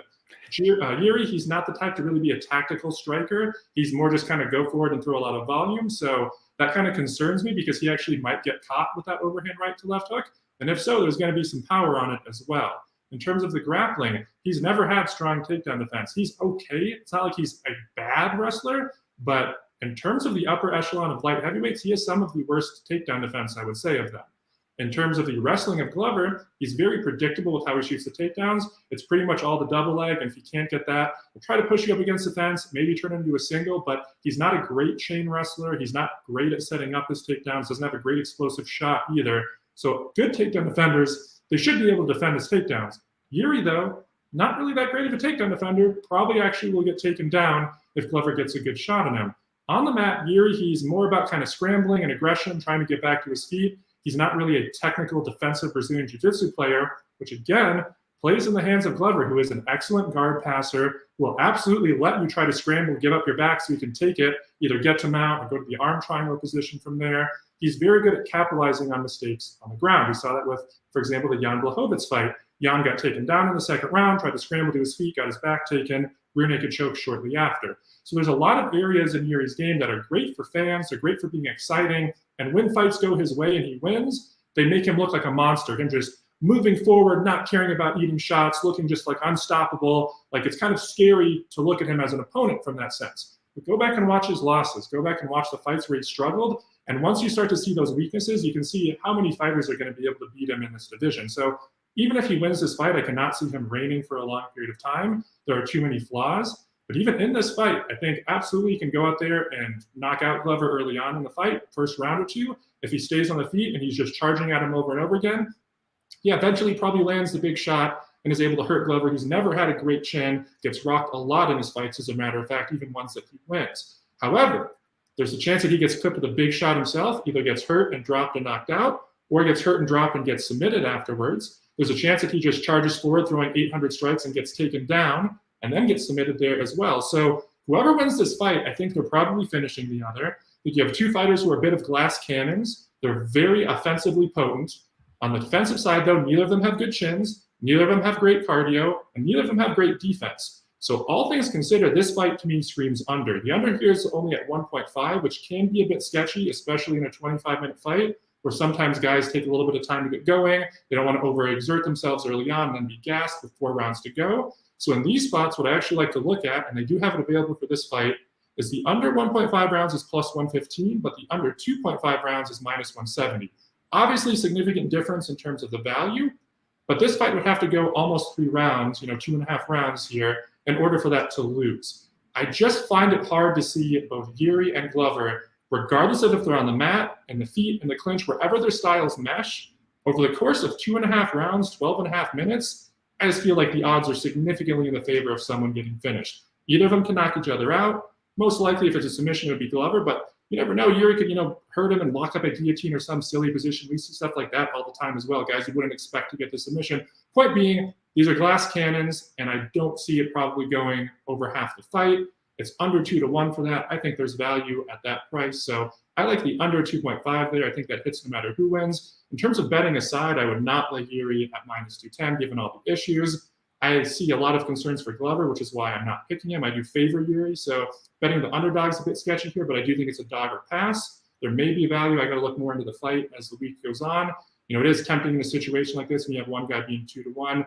It does make me pretty tempted to look at the underdog, but like I said, immediately what stands out to me is that under 2.5 rounds. I just do not see the fight going that long, regardless of who wins. It could end in a minute and a half as well. I mean, this could be over super quickly. It could be a slow start where nothing happens. They just come out guns blazing in round 2 and it's finished quickly there. It's a matchup that doesn't require a sustained beatdown for a finish to happen. It's not like one has to gas out the other and beat them up for 4 rounds and basically get a mercy TKO. Anything can happen. It could be a completely slow-paced fight with no offense, and one exchange from either fighter can end this. So situations like that, with 2 glass cannons, I always look to the under. So under 2.5 would be my play here. In terms of prediction, slight lean towards Jiri by knockout. All right. Luca, I love it. I love it, man. I think violence is the answer in this spot. I see this being a fight that starts rather slowly, but once one of these guys steps on the gas pedal, I don't think we're slowing back down after that point. I do think that Jiri will come out and be a little bit tentative. He'll definitely want to mind his P's and Q's as far as picking his shots. And once either Glover gets in on a takedown or he hurts Glover on the feet, all bets are off. I expect someone to go down at that some point. So I don't mind that look at all. If you guys can get an alternate total on the under, that sounds like a sweet little spot to me. If you want to roll the dice on the under 1.5, that definitely could still be a thing that comes through because you got that 2-minute and 30-second cushion there in that second round. Seems pretty binary, though, doesn't it? It's almost Glover's submission or Jiri knockout seem to be kind of the only 2 answers here. I do think that, like I said, there is an outside chance for a Glover knockout. The thing is if he rocks Jiri, he's going to try to submit him after. So it has to be more like a knockout. Like if he just hurts him and drops him, it's going to be follow-up, back take, a rear naked choke type thing. But the way that Jiri he charges forward with his head so exposed, despite the fact that he's been knocked out before. This man does not give a damn about getting hit. He does not give a damn about putting himself at risk. Watch his UFC fights. It's crazy. He's really embraced that kind of violence persona, the killer be killed. I don't care what damage I take. I'm going to try to do more damage to you. And so, oftentimes it causes situations where you look at the style matchup where it should go under. What causes those situations to go over is if the 2 fighters are tentative, if they respect each other too much. And like we both mentioned, because it's a 5-round fight, big stakes, I could see that early on, which is why I'm a bit sketchy about the 1.5. But there's no way that over the course of 25 minutes, it's just going to be a tentative matchup where they're just staring at each other. At some point, they are going to engage. And like you mentioned, these are 2 fighters who, once they do engage, they don't tend to fall back to going to more of a slow-paced style again. It's balls to the wall, nonstop until someone gets finished from that point on. Absolutely agreed. So, Luca, you're saying you're leaning with Jiri by knockout being the actual outcome for the fight. Is that correct? Yeah, slight lean towards him. Later on as the fight week goes on, I look into the fight a bit more. Maybe I'll end up making a play on Glover as a dog. I definitely think it's dog or pass from a betting perspective. In terms of a pure pick perspective, who I favor more, I do slightly favor Jiri to land those big strikes on the feet and get the knockout. But like I said, there's a legitimate risk for him getting taken down and stopped in a bad way here. Absolutely, man. I completely agree. Honestly, the way that some people in the chat got to shout them out. We're talking about the, and I also believe, actually, sorry about that, not the chat. You were mentioning the Rumble situation. If he comes in and just kind of picks his spots, I think he can be a little bit more calculated, a little bit more careful. He has been over at Fight Ready and working with Henry Cejudo on that takedown defense, that grappling. You got to hope for his sake that he's made some improvements in that area. So if he minds his P's and Q's with the grappling early, I do think he can probably end Glover's night, but can't count out the old man. Every time I've said that, he's ended up digging through being rocked and getting his man to the ground and ended up getting that tap. So gotta love Glover. Luca, gotta love you, man. Thank you so much for joining me on the show here today. It's been absolutely awesome breaking down this main card with you. We were trying to get you out of here. We got about a 10-minute gap before, you got to bounce out. I'd love to just give you the floor for a second. Obviously, 90% of the people watching this show know exactly who you are and where to find you.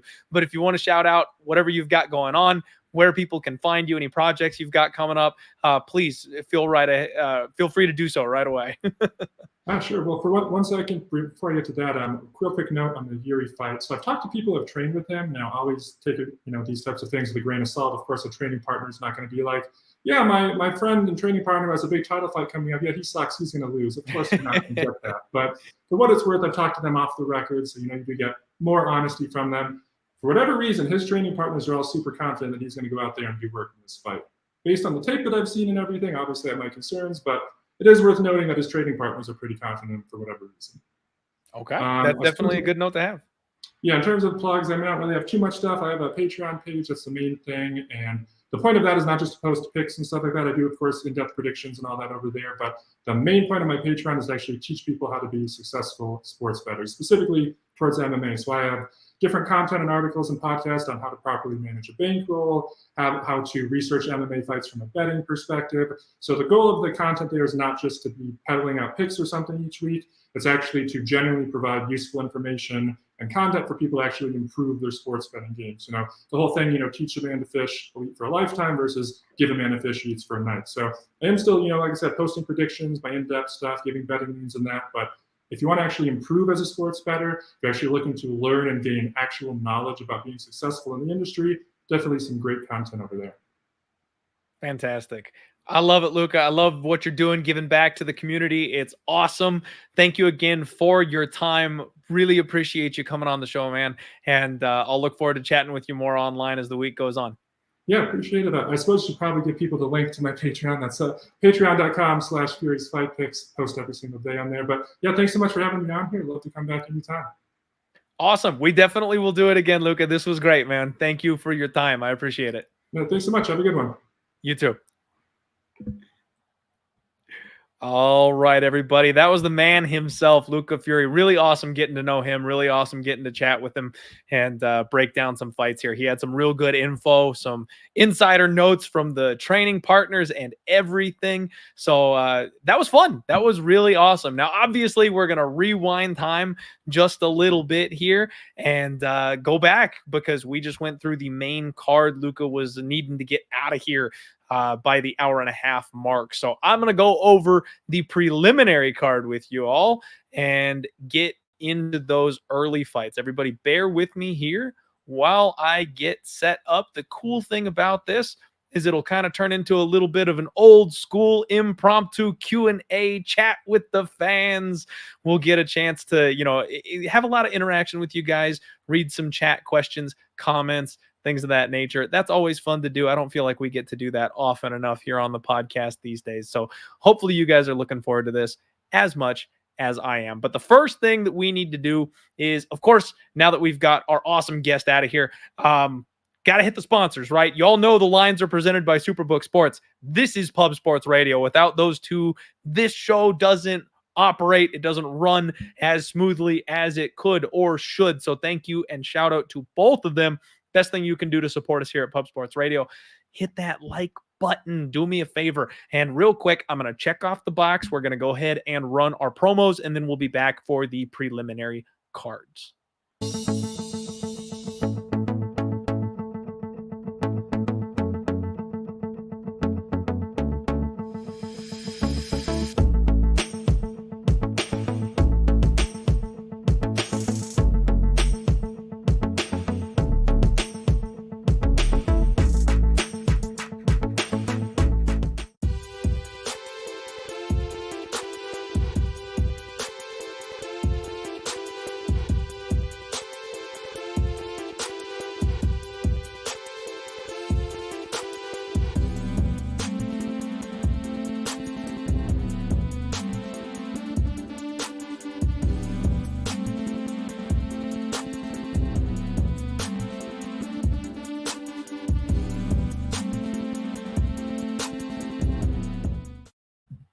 All right, we got one more for you, and then we'll be out of here.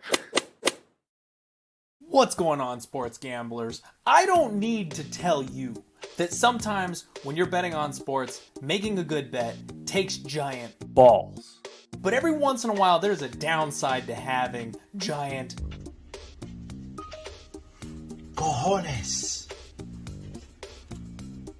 That's right. Anytime you're exercising, anytime you're working out, sometimes it gets a little uncomfortable. There's some extra chafing. One of them decides to stick to your leg, and that can be a problem. Sometimes you need a day off after a tough run on the treadmill because your legs are raw from rubbing together because of your gigantic balls. Well, let me tell you, Stageman Underwear has you covered. Stageman Underwear was designed with your giant Golden Globes specifically in mind. This patented design comes with a special pouch exactly for your dangler and balloons so that they do not chafe while you're on the treadmill, so they do not get too moist on a hot and humid desert day. I promise you, as somebody who has personally tested these exact Stageman underwear, that once you put these things on and you have a go on the workout, you wrestle on the mat if you're into jiu-jitsu, you will never go back to another pair of regular underwear ever. The difference made by Stageman, the comfort level that I enjoyed, is something nothing short of magical. Ball security is important in football and basketball. Why should it be any different for you? Take care of that treasure trunk and that care package and give it the respect it deserves. When you check out, use promo code PUB for a 10% discount and give your balls the best pair of underwear, the most level of comfort they have ever enjoyed. All right, everybody, and we're back. Let's talk some more fights. Let's talk some more gambling. And real quick, I got to give a shout out. JR, I was trying to be very professional and serious with my man Luca being on the podcast for the first time, and you were killing me. Absolutely killing me. The rapid fire, disgusting, horrific, dirty questions in the chat, like, it took everything I had to keep a straight face. And especially when you asked the one about whether or not I thought Luca was attractive, like, it's Pride Month. I wanted to give the man props where he was due, but I'm not tight enough yet with Luca to know if I can play with him that way. So you gotta, when I got a new guest, man, you're killing me. All right. Here we go. So let's go ahead and get into our first fight of the evening, the real first fight of the evening. Joselyne Edwards taking on Ramona Pascual. And this is a fight that I am super excited for. Tinfoil hat time, folks. I love this one. So Ramona, 6-3. She's training at Syndicate MMA with my girl JoJo. She's got an extremely padded record. We knew that last time out. Joselyne Nunez, absolutely nailed that bet against her when she made her UFC debut. But the one thing about her is she is thick. This girl's thick, very strong, physically powerful, big clinch knees, and she showed off some serious heart. She showed off. It's gonna come back to bite me. Showed off some serious heart versus Nunez.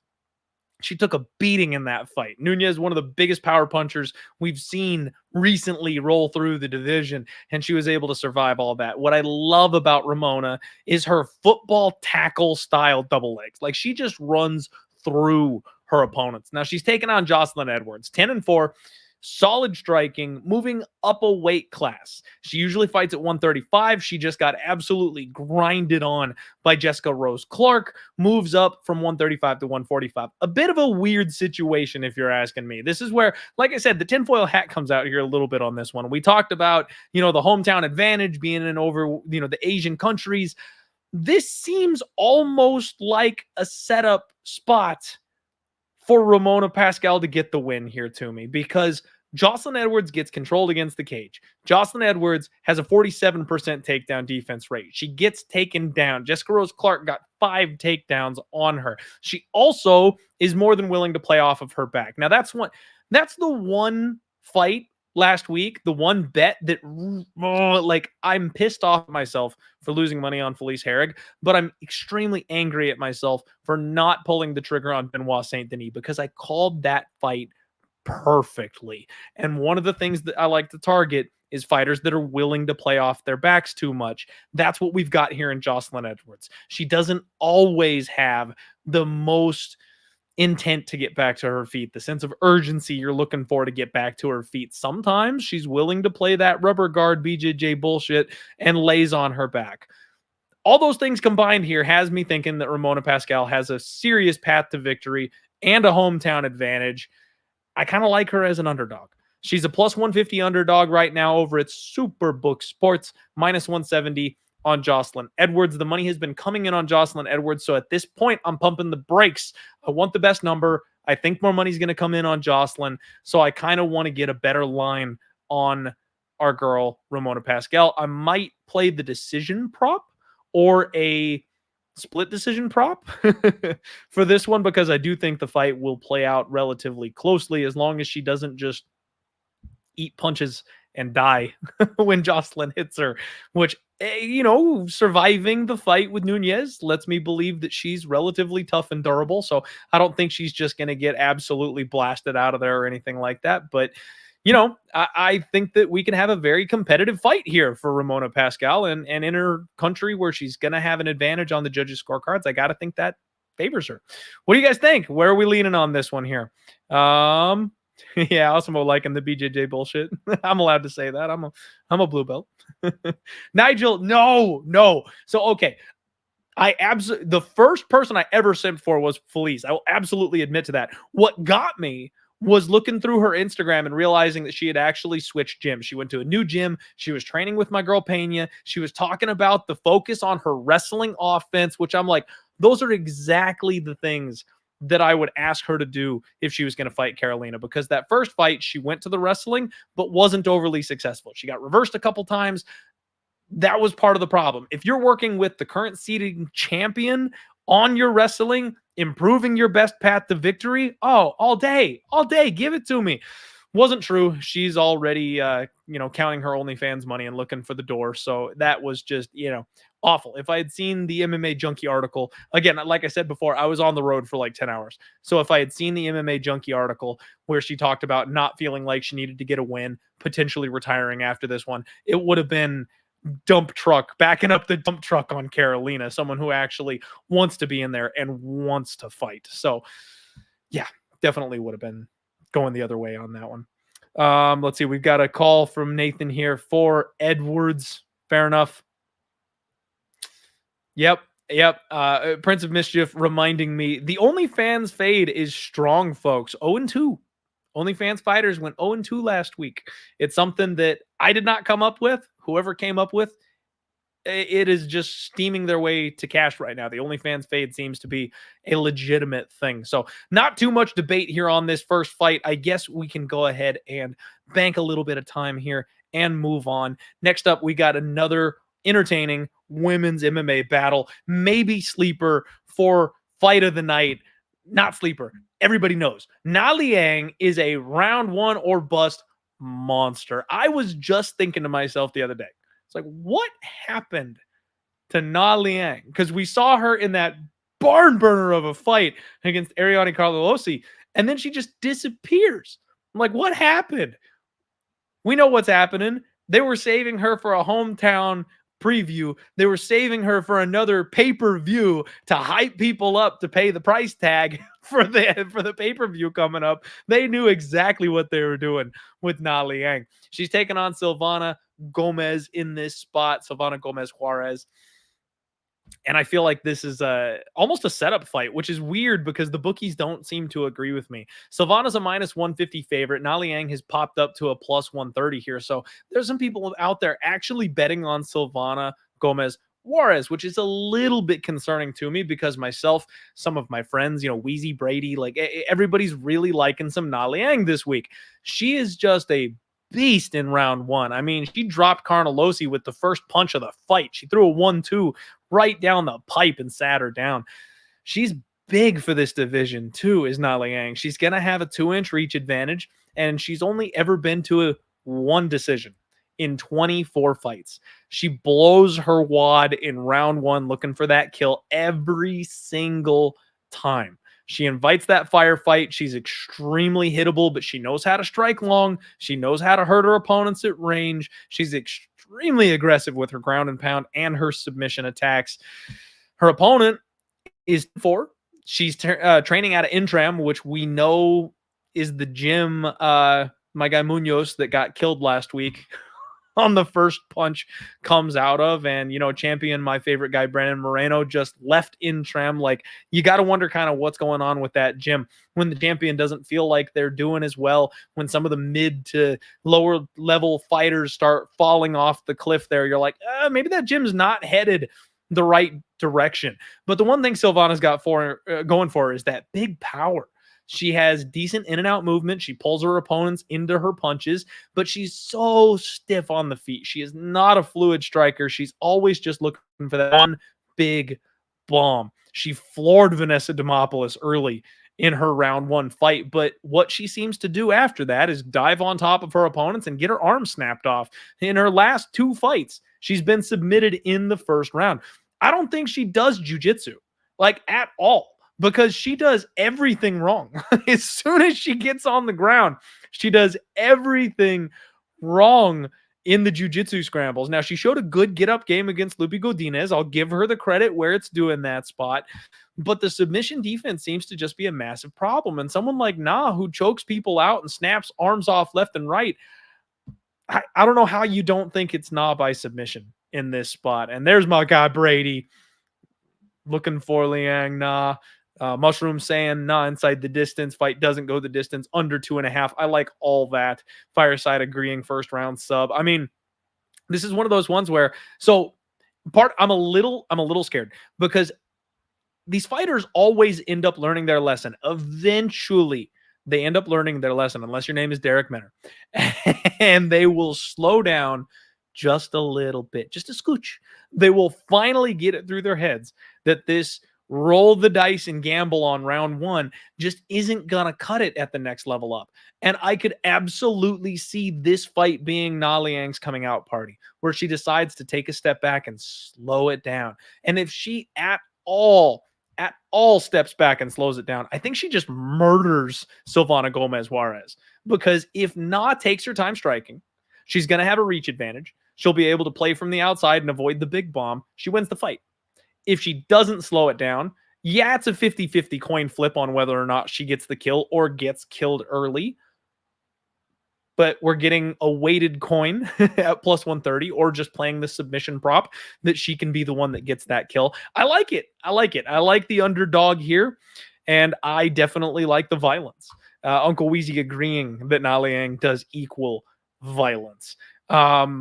We've got Uncertainty asking a question. Judges will be Singaporean. Not necessarily. But what we see is these hometown crowds, they erupt for their fighters. If one of them lands a big shot, if Silvana lands a big right hand, you might hear a couple of oohs. But when Na Liang lands a big right hand, the entire crowd is going to erupt. And that's the kind of thing that can sway judges. We've got bad enough judging as is. But imagine our favorite guy, Sal D'Amato himself, is sitting cage side at UFC Singapore. And he just hears the crowd go wild for one big shot. And then the opponent lands the same shot. Crickets. Which one do you think he's going to wait? I mean, it's our boy Sal. You know which one he's going to go for. Sal likes to please the hometown crowd. Yeah. Will you marry me? Saying, is Sal really going to make the trip to fuck us over? Yeah, he probably is.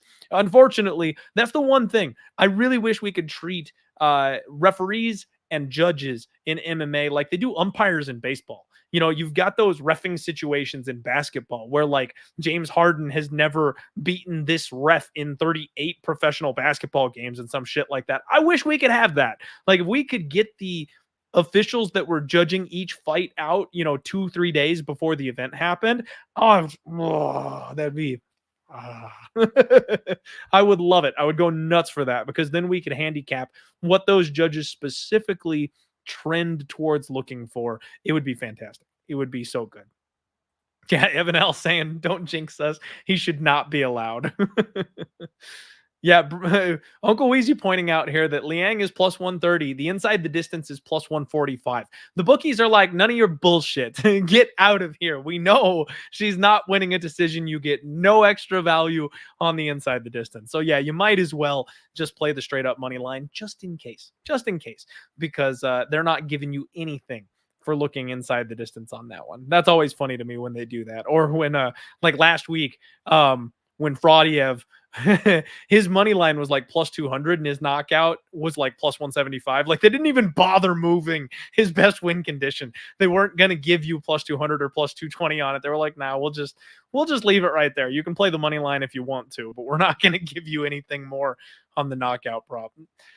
Next fight up, we got Kyung Kang taking on Danaa Batgerel, which is fun to say. I don't know. For some reason, I feel like it sounds French, even though obviously it's not.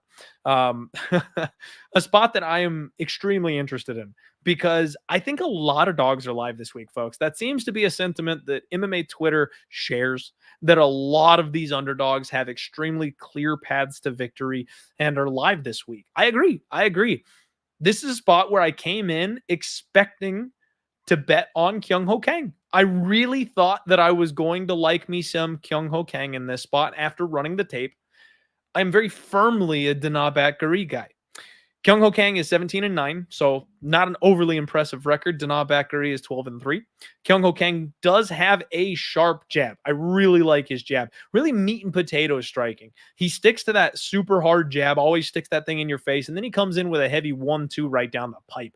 He had Ronnie Yaya in his that last fight hurt bad with that 1-2. He's showing some serious power with that striking. He's very physically strong. He's one of these grinding type wrestlers, and he likes to come forward. He's only been knocked out once. That's, credit to him.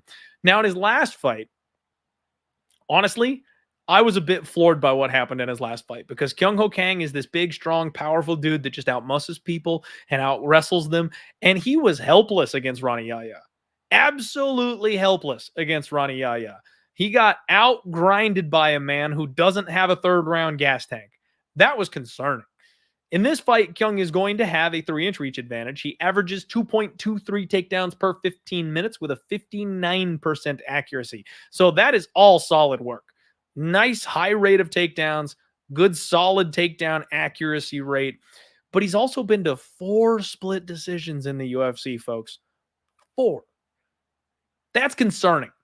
He's got that type, that fighting style where he just fights close no matter who he is fighting. Bad competition, good competition, it doesn't matter. He's gonna make it close. Danaa Batgerel is big power. Big power. This dude likes to move forward, constant forward pressure, sits down on his punches. He's got a nice long jab, that big overhand right. He really struggled in his last fight with the movement of Chris Gutierrez. And I honestly think he got a bit tired because Gutierrez was really making him chase. And then he got opened up for that spinning elbow right when he thought he might be able to catch the guy because he walked straight on into it. The other thing with Danaa is that he is really strong. Like I talked about how physically powerful Kang is, but Danaa's going to give him a run for his money in that pure physical strength area. He averages a 57% takedown defense rating, and that's concerning. You want these types of fighters to be upwards of 70%, especially if they're these big power striker types that load up and you can shoot down under their hips. But we have a note for that. That entire sample size comes from his first UFC fight against Hayisaer. So he has one fight where he has faced takedowns. Nobody else has even bothered trying to take the guy down. So 57% in his UFC debut. He showed off some good, strong hips in that fight. And when he did get taken down, there was an urgency to get back up to his feet. He got back up every single time, except for the very last takedown when there was about 15 seconds left on the clock. He started trying to elbow from bottom, but he kept his opponent to 3 out of 7. And I really think those numbers are a little bit padded because Hayisaer really was like chain grappling at the end of that fight and kind of grounded him. All 3 of those takedowns, by the way, came in the 3rd round. So he like Matt returned him a couple times. Not true takedowns, but got him back down. I like Danaa here in this spot. I don't think Kyung Kang has the chain grappling of Hayisaer, He will maybe be able to get a takedown, but I don't think he'll be able to hold down someone like Danaa. And if it's just muscle for muscle, I think Danaa might be able to keep this thing on the feet. And then if they're striking, Kang doesn't have the movement of someone like Chris Gutierrez. He's not going to make Danaa chase him and get tired and get worn down. And if he tries to do that 1-2 right down the pipe, but if you want to go power for power with Danaa, you be my guest. You be my guest. I think this is a Danaa Bakary bounce back spot. Minus 150, maybe a bit pricey, but I think this is a bounce back spot. Of course, my guy MMA Locker Room jumping in here in the chat saying that he's got Kang. Me and him just never agree. Locker Room and I just never agree. And last week he just, slept on a pile of money where I went broke because he got me every single time. So take that for what it's worth. One of these days, Locker Room and I will agree. The times Locker Room and I line up, we just don't miss, though. Like, watch out for when Locker Room and I agree on a pick, because those are solid when those happen. Let's get caught up here on everybody's chat comments here. Triple J saying 2 dogs to kick off the card, and WMMA is gonna be sweet. Fireside agreeing here, saying that's a sharp spot. Mushroom agrees with me, likes Danaa, the under 2.5, the under 1.5. Violence yet again. Evan L saying Kang, I'm worried Danaa got KO'd in March. I'm concerned with that. Yeah. You know what? I went back and I rewatched that, Evan, and it wasn't like he's all the way out type of situation. He got kind of saved. He got dropped. He definitely got knocked out. Don't get me wrong. But it wasn't like a scary knockout or anything like that. He was a bit stunned on the mat and the fight got called right away. So I don't know if we need to worry about like durability concerns or anything like that. And Kang, he's not much of a finisher. Let me pull his stuff up here. Decision, split decision, rear naked choke, decision, triangle choke, split decision, arm triangle, decision. I mean, the dude doesn't really finish anybody. So I wouldn't be too concerned about the finishing in this particular spot unless it's coming from Danaa. In my opinion. Triple J asking, think we got lines for these road to the UFC fights? I think we will. I'm not sure. I actually, I know they're doing the road to the UFC thing, but I haven't really looked into it too much. I'm not sure if it's going to be like the Dana White Contender Series where we'll get a night full of fights where we get to be the ones making, picks and bets and stuff like that. It would be really cool if they did. Don't get me wrong. Give me fights to bet on Monday through Friday, and I'll have some more fun with that. I like it, but we'll see what happens here. Let's see here. Couple questions for Wheezy. Brian agreeing with me, Danaa by KO. Mark disagreeing with me, 100% Kang, heaviest fighter on this card for me. Mark, I don't like hearing that. I have not made a bet on this fight yet, so this is just kind of a lean to Danaa for me at this point. As always, guys, I tweet out my official picks as soon as I do end up making one. So check that out on Twitter. Check it out on Instagram. I will let you know if I decide to go ahead and make a play here. I honestly wouldn't be surprised, though, if I play the split decision prop on this one. Like I said, it's like clockwork. Kyung Kang goes to split decisions. Period. He goes to split decisions. I think we could find another greasy split decision spot here just because these guys are going to go power for power. If Kang is successful with some takedowns, we've talked about how the judges are not rewarding that. He's only been knocked out once. So if maybe Danaa has a little bit more of a tentative approach or doesn't quite connect with the kill shot, this thing could play out very, very closely. So maybe a split prop leaning towards Bakary for my pick on that fight. Moving right along, we've got just a couple fights left to go, and then we'll do a little bit of that Q&A at the end there if we want to recap anything since the show's been a little weird tonight. Next fight up, Jake Matthews taking on Andre Fialho. This one is going to be fun. Andre Fialho is the new Donald Cerrone. Oh, sorry, I had to reply to something here. Lost my train of thought in the middle of it. That's my bad. I shouldn't do that. What we've got is Andre Fialho making another quick turnaround. This dude has shown off nothing but incredible power since coming to the UFC. Dropped his debut, obviously. Comes back, gets 2 KOs in a row. I've got my concerns. This is a big step up, in my opinion, in competition from his last 2 fights. In both of his last 2 fights, He has not looked great until he hit the button. Now, obviously, he's got that nuclear option. He's one of these guys that will just always be able to find a win if he needs to. Cameron Van Camp looked the best he's ever looked against this man on the feet until he got clipped. Miguel Baeza, he made this man do the chicken leg. He was doing the stanky leg dance. And then he found the button. So both these guys went to war with this man early in round one and paid for it. But he didn't look fantastic up until he landed. Michel Pereira is the one guy who decided to take a technical approach, make him chase, make him move, make him run. And he was able to survive and win a unanimous 15-minute decision. And that's where I think a kid like Jake Matthews is intelligent enough to follow that kind of a same blueprint.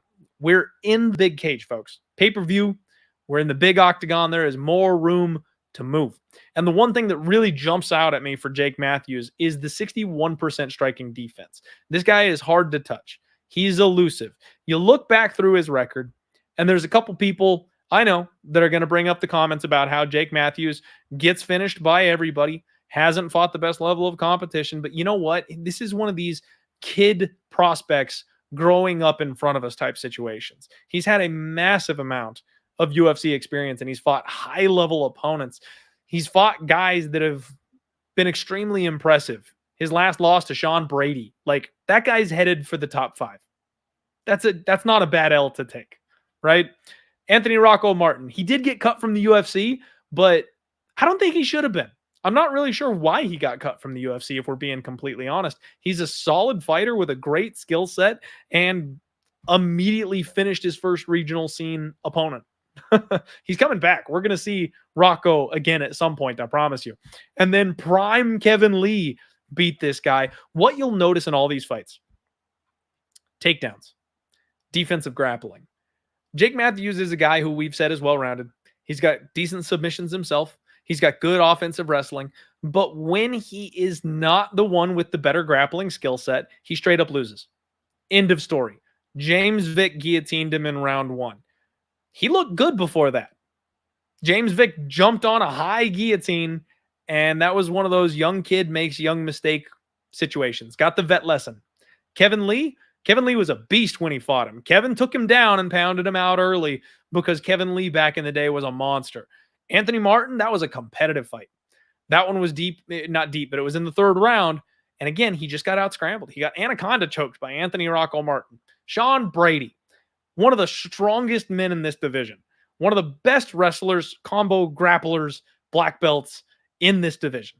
Took him down, mauled him on the ground, choked him out in the 3rd round. Like, it's the same story every single time.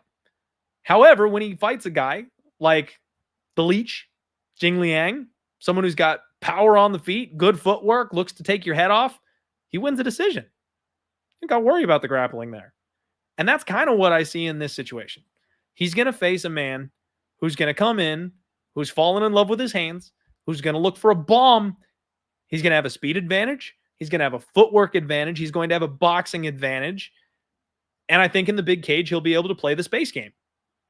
I think Jake Matthews knocks out Andre Fialho, guys. Everyone's saying Andre Fialho by KO, Andre Fialho by KO. I got 3 units on Jake Matthews at plus 125. I think he's going to stick and move. This man, chase him, make him work, be defensively sound. And then we've seen Fialho rocked and wobbled in his last couple fights. I think the boxing of Jake Matthews can get this done. I got the money line straight up. I'm probably going to add a unit on the KO. I'm going a little hard on this one. But I'm sticking with my gut. I'm sticking with my read. I do think that Jake Matthews can win this fight. And if he wants to get into the wrestling and the grappling, I just think that's one more avenue to victory. The other thing that people are maybe not considering for this fight is that Fialho is making another turnaround. This is going to be his 3rd fight in 3 months. This is a big man. This is not a small dude. And this will be his 3rd weight cut in 3 months. We have seen this before, folks.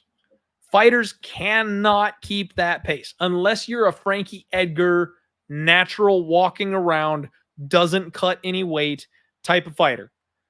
The weight cuts get to you. After getting clipped and hurt in several fights recently, and also cutting weight 3 times in a row, now traveling and then cutting yet again in a new area, I really think that Fialho might be a little compromised. Now, that is something I've noticed over years of betting that happens. It's not something I have documented proof for. It's a little tinfoil hatty, but I'm willing to take that shot. I think that Fialho will be a bit tired. I think he'll be a bit worn. I think that it will take a toll on him. So I'm on the dog. For all the reasons mentioned, I am on the dog. MMA Locker Room coming in with the big announcement. We're on the same page. I mentioned when Locker Room and I agree on a pick that it's got a very high percent chance. We tend to do well when we agree. So glad to hear we agree on that one. He is on the dog with me. And yeah, Rick, I know it's a hot take. I'll bust it out right now. Tinfoil hat. That's my read. I think that the hand speed of Matthews is going to make the difference. I think Fialho's chin has been touched a couple times recently. He's been wobbled. And because of that, I've got concerns about his durability. And I think that the hand speed kills. I think Jake Matthews will be able to counter him, step in the pocket, land a big shot on him, and put him away. I really do. I really do. Now, if he doesn't put him away, obviously, that's fine. He can win a decision for me. I'm on the money line. But the read is KO. Kung Dao Chicken, get out of here with that negativity. I don't want to hear it. I don't want to hear it. Goat with the big question here. No disrespect, just skim through. Why bring the guest on if he can't make it for the entire card? So, Goat, that's one of those things where it's kind of up to the guest. You know what I mean? I spoke to him earlier before we went through this. He is extremely meticulous. This guy, I mean, I like to think I do tape study. He doesn't sleep. He didn't want to mislead anybody by saying things that he didn't fully agree with and or understand about the undercard. And I actually think that's more of a benefit to you guys. You know, most of the time when I have a guest on the show, we know these fighters well enough that even if we haven't done the legwork yet or the tape study or whatnot, we can at least talk through a matchup or a fight. I kind of respect the fact that he was like, look, I don't know anything about the undercard, so I'm not going to speak on the undercard. And people like the one-on-one show. People like the one-on-one show. My guy Mushroom has been asking for some more one-on-one time, recently. So I think it's kind of a nice little combo show here for us. So I can spend a little extra time with you guys. And plus, he only had an hour and a half anyway. I was happy to go deep on the main card, so you guys got all the info that we could possibly give you on the main card. And then he could get out of here. If we had started on the undercard, we would have had to shorten each one of those segments so he had time to fit it in. So, I don't know, a bunch of reasons. I'm just trying to give you as good a show as I can. I thought that was the best way in this particular case for it to work for all of you. Mountain Bean saying respectfully disagree, and that's okay. That's what we do here. Honestly, guys, I like when people hate my picks. I'm so trained to be on an island at this point when it comes to my picks. I'm used to people just hating my selections that I know I'm on to something as far as going against the general public when nobody likes the side that I've picked. So when people just agree with me and shower me with love and telling me it's a lock, I'm like, oh God, like I don't know how to handle it. So, kind of good with getting the negative responses on that one. Tio, what's going on? Thank you for coming and hanging out with me this evening. Next fight. Oh, you know what? Actually, not next fight yet. Jake with the big comment here. Violence is the call for that one. I agree. So I jumped on my guy. I think he can win by knockout. I think he can win by submission. I think he can gas Fialho out. Obviously, Fialho can win by knockout. I think the under has a whole lot of value on that fight as well. And I may double up. It almost will act like a built-in hedge, right? Like if I play the under 2.5 and Jake Matthews, Fialho by decision is the only way I lose. And I don't think that's happening. Like I think Fialho is either knocking Matthews out or Matthews is going to either finish or win a decision. So I might end up playing both the side and the under. Just saying. Next fight up, we've got Meshate, which I have no idea if I'm pronouncing that correctly. And he's listed as Mahashate pretty much everywhere without his first name. I didn't even know he had a first name. Even on the Contender Series, they didn't have his first name listed, so I didn't know it existed until just this point. Versus Steve Garcia. And this is not This is not the classic Dana White Contender Series fade, folks. I know a lot of people are going to assume that that's what this is, but again, my Dana White Contender Series fade angle is when the fighter with UFC caliber experience is the underdog. That's when the angle applies. Currently, Steve Garcia is listed as the favorite. Looking over at Superbook Sports, Steve Garcia is a minus 165 favorite with Mahashate being the plus 145 underdog. And I like me some favorite, even though it's not the Dana White Contender Series fade angle specifically, I still do think that I favor the UFC level experience more. Our guy Mahashate has a 6-1 record, making his UFC debut after his Dana White Contender Series win. This guy loves to strike at range, throws flying knees, good footwork. He's got a nice front kick. He fought really, really low level of competition. And we have seen this time and time and time again. These Asian fighters move over to the States, they get to the UFC, and they just can't hang. It's been this storyline. There are so few of these Asian fighters that come over and just really take off and jump in feet first and are successful. Even the ones that are good tend to take a couple fights to get their feet wet and get calibrated to this level. The other thing is that Mahashate is extremely hittable. He drops his right hand constantly. He is there to be countered. And Steve Garcia, even though he's 1-1 in the UFC, he got the Dana White snub after TKOing his man in round 1. This guy starts fast. He wades in. He's heavy on his feet. And he likes to go to work with his hands. Big boxing from this guy. And he showed off some decent offensive wrestling in some of his fights. Vicious ground and pound. This guy is nasty when he gets on top of you. And he got dropped 3 times in his Charlie Ontiveros fight. That's a little bit of a red flag, if we're being honest. But the one thing that Charlie Ontiveros has going for him is that reach, the crazy angles that he throws punches and kicks from, and he was dropping to a new weight class where he was being a bit of a size bully. So the fact that this guy got clipped and dropped by Charlie 3 different times and then still managed to put him on his back and maul him was extremely impressive to me. He showed off some toughness, some heart, some durability in that fight. He only ended up actually getting, credited. If you look back at the stats, they're showing 2 knockdowns. Guys, it was 3. He got knocked down 3 times in that fight. Steve Garcia's got some good takedown defense. He fought Pena and managed to get backpacked for 15 straight minutes without giving up a sub or a choke or anything like that. I like Steve Garcia. He's got a 4-inch reach advantage in this spot. And the way that Mahashate just barrels forward and relies on his chin to get him through the fight, I don't think this is the guy you want to do that against. I think Steve Garcia is going to clip him with one of those big old hooks, especially if he keeps dropping that right hand. If that's not a hole that Mahashate is patched up, I think Steve Garcia is going to clock him and put him down. He's got big winging power. So that's going to be the side I'm looking at here. How's everybody else feeling about this one?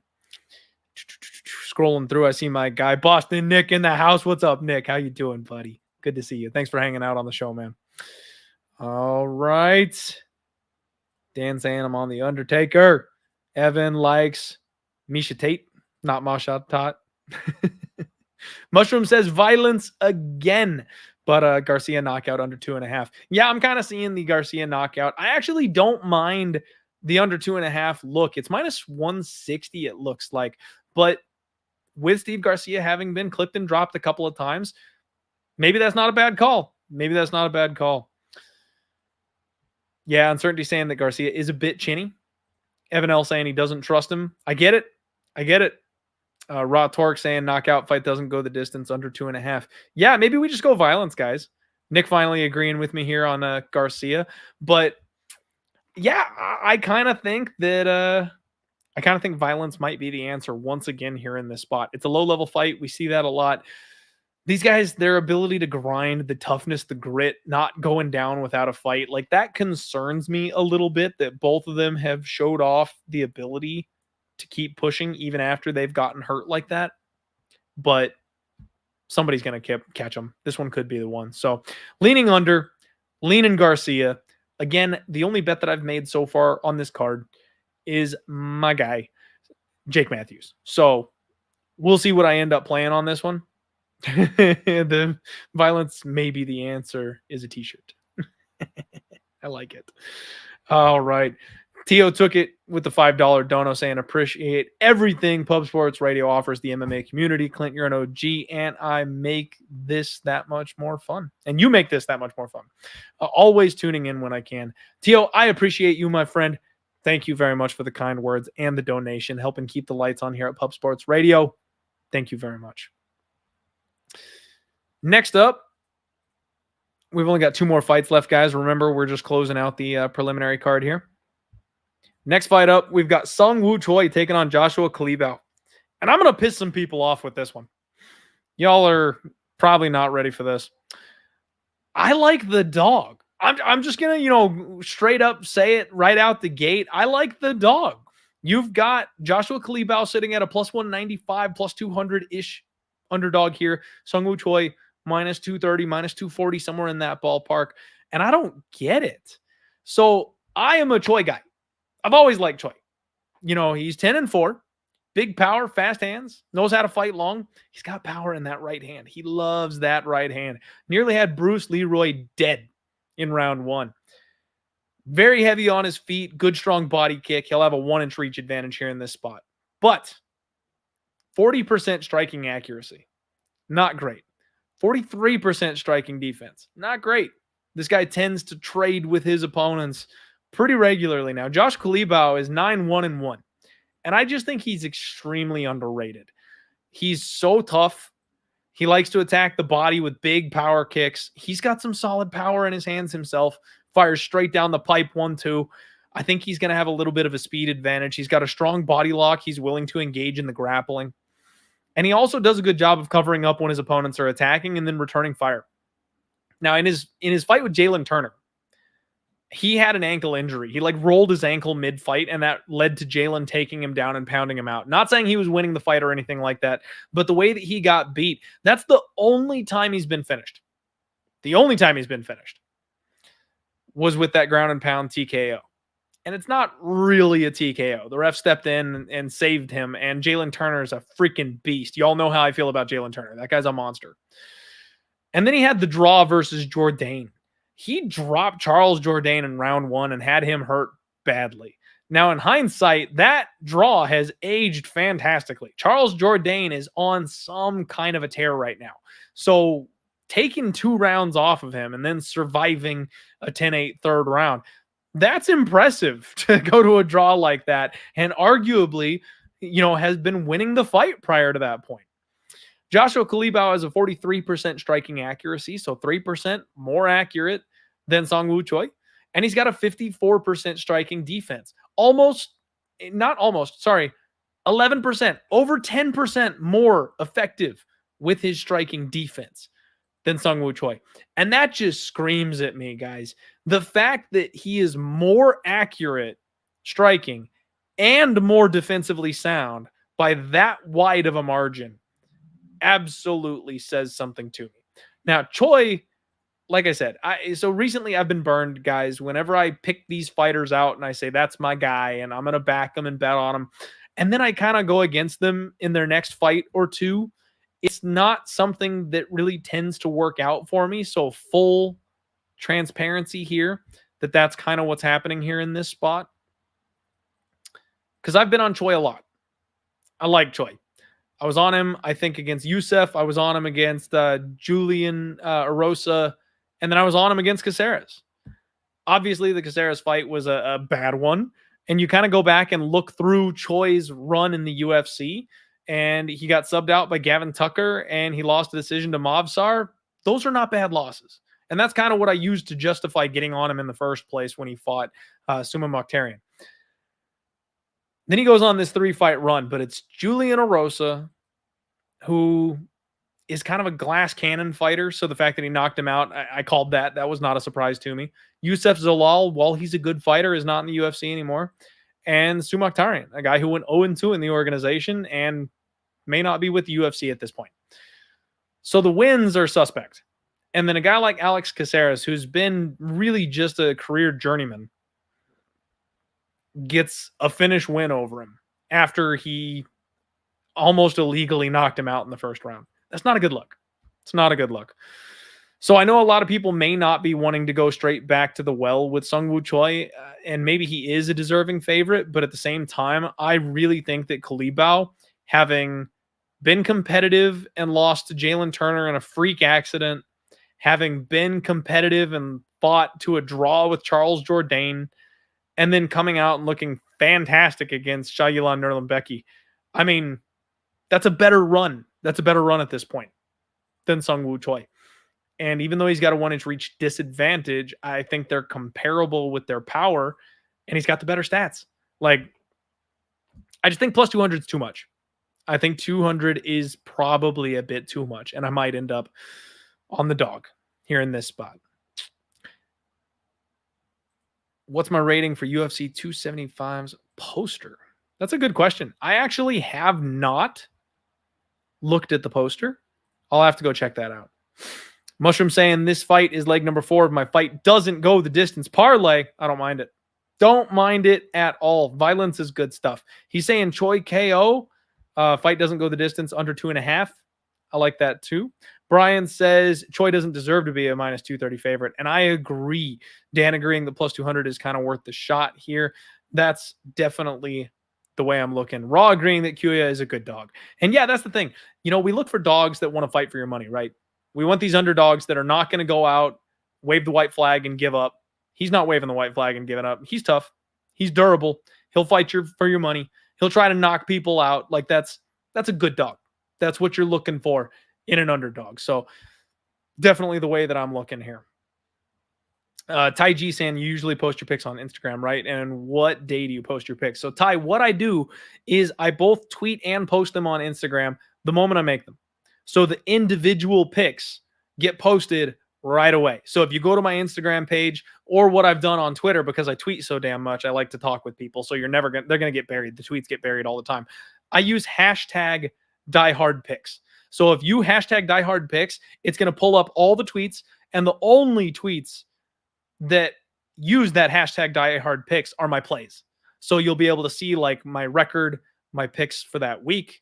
And if you want to go back in time and look at all the picks I've ever made, using that hashtag, it'll group them all for you. You'll be able to run through there. And that's one thing. I haven't said it in like a long time. Nobody's really, done this before, but I kind of ask that, the diehard fans kind of leave that to me. Obviously, it's a hashtag. People can use whatever hashtags they want, but that's how I've tried to make it a bit easier for people on Twitter to find my picks specifically. Instagram, it's super easy because obviously all you got to do is scroll through my pictures and you'll be able to see the big flashing red lights that I like to use for my official picks whenever I do that.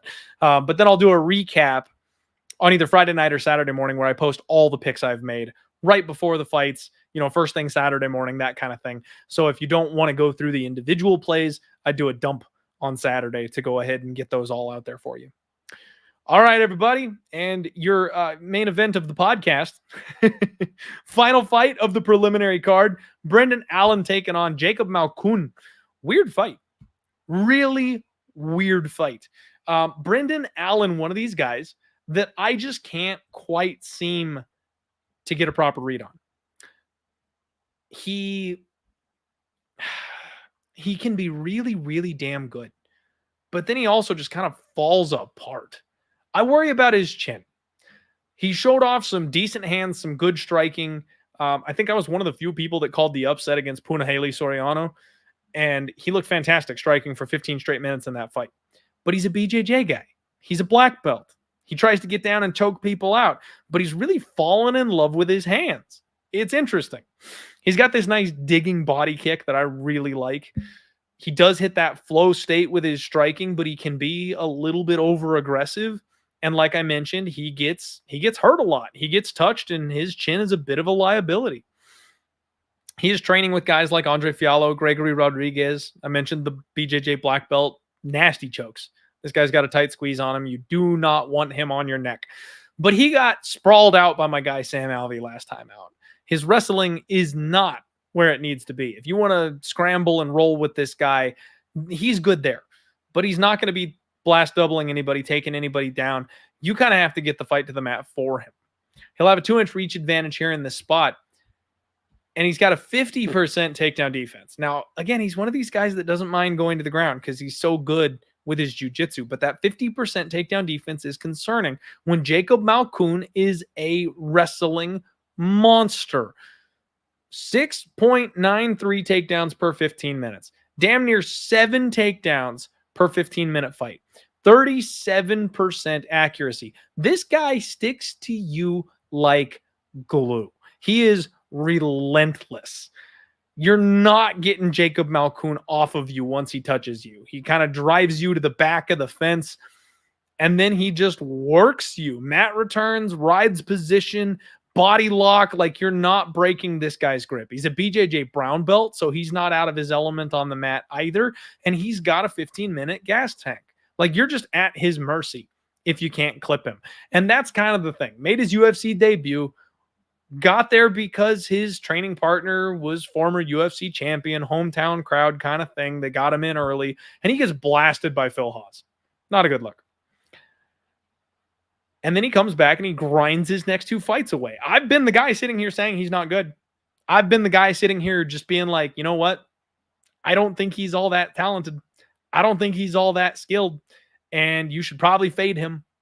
And then he just mauls the next 2 opponents. Now, it was Abdulrazak Al Hassan, a guy who was struggling at the time a little bit, a round 1 or bust fighter. And then it was Dobson, a UFC debutant. So we can poke a couple holes in the guys who he beat. But Brendan Allen, again, one of these up and down fighters. A bit inconsistent. Takedown defense is suspect. Chin is suspect. And Malkoun likes his ground and pound. Now, Brendan Allen is training with Phil Hawes. So there's that, experience there. But what's he going to tell him? Bro, punch him really hard in the face? Like, that's the only thing that happened in that fight. Is Phil Hawes caught the guy coming in, and then it was over. So like, I don't think there's a lot that we can glean from that experience. But I think Jacob Malkoun might be live here, guys. And I think this is one of those spots where Malkoun, the plus 235 underdog money, is flooding in on Brendan Allen. I can't trust Brendan Allen at minus 275.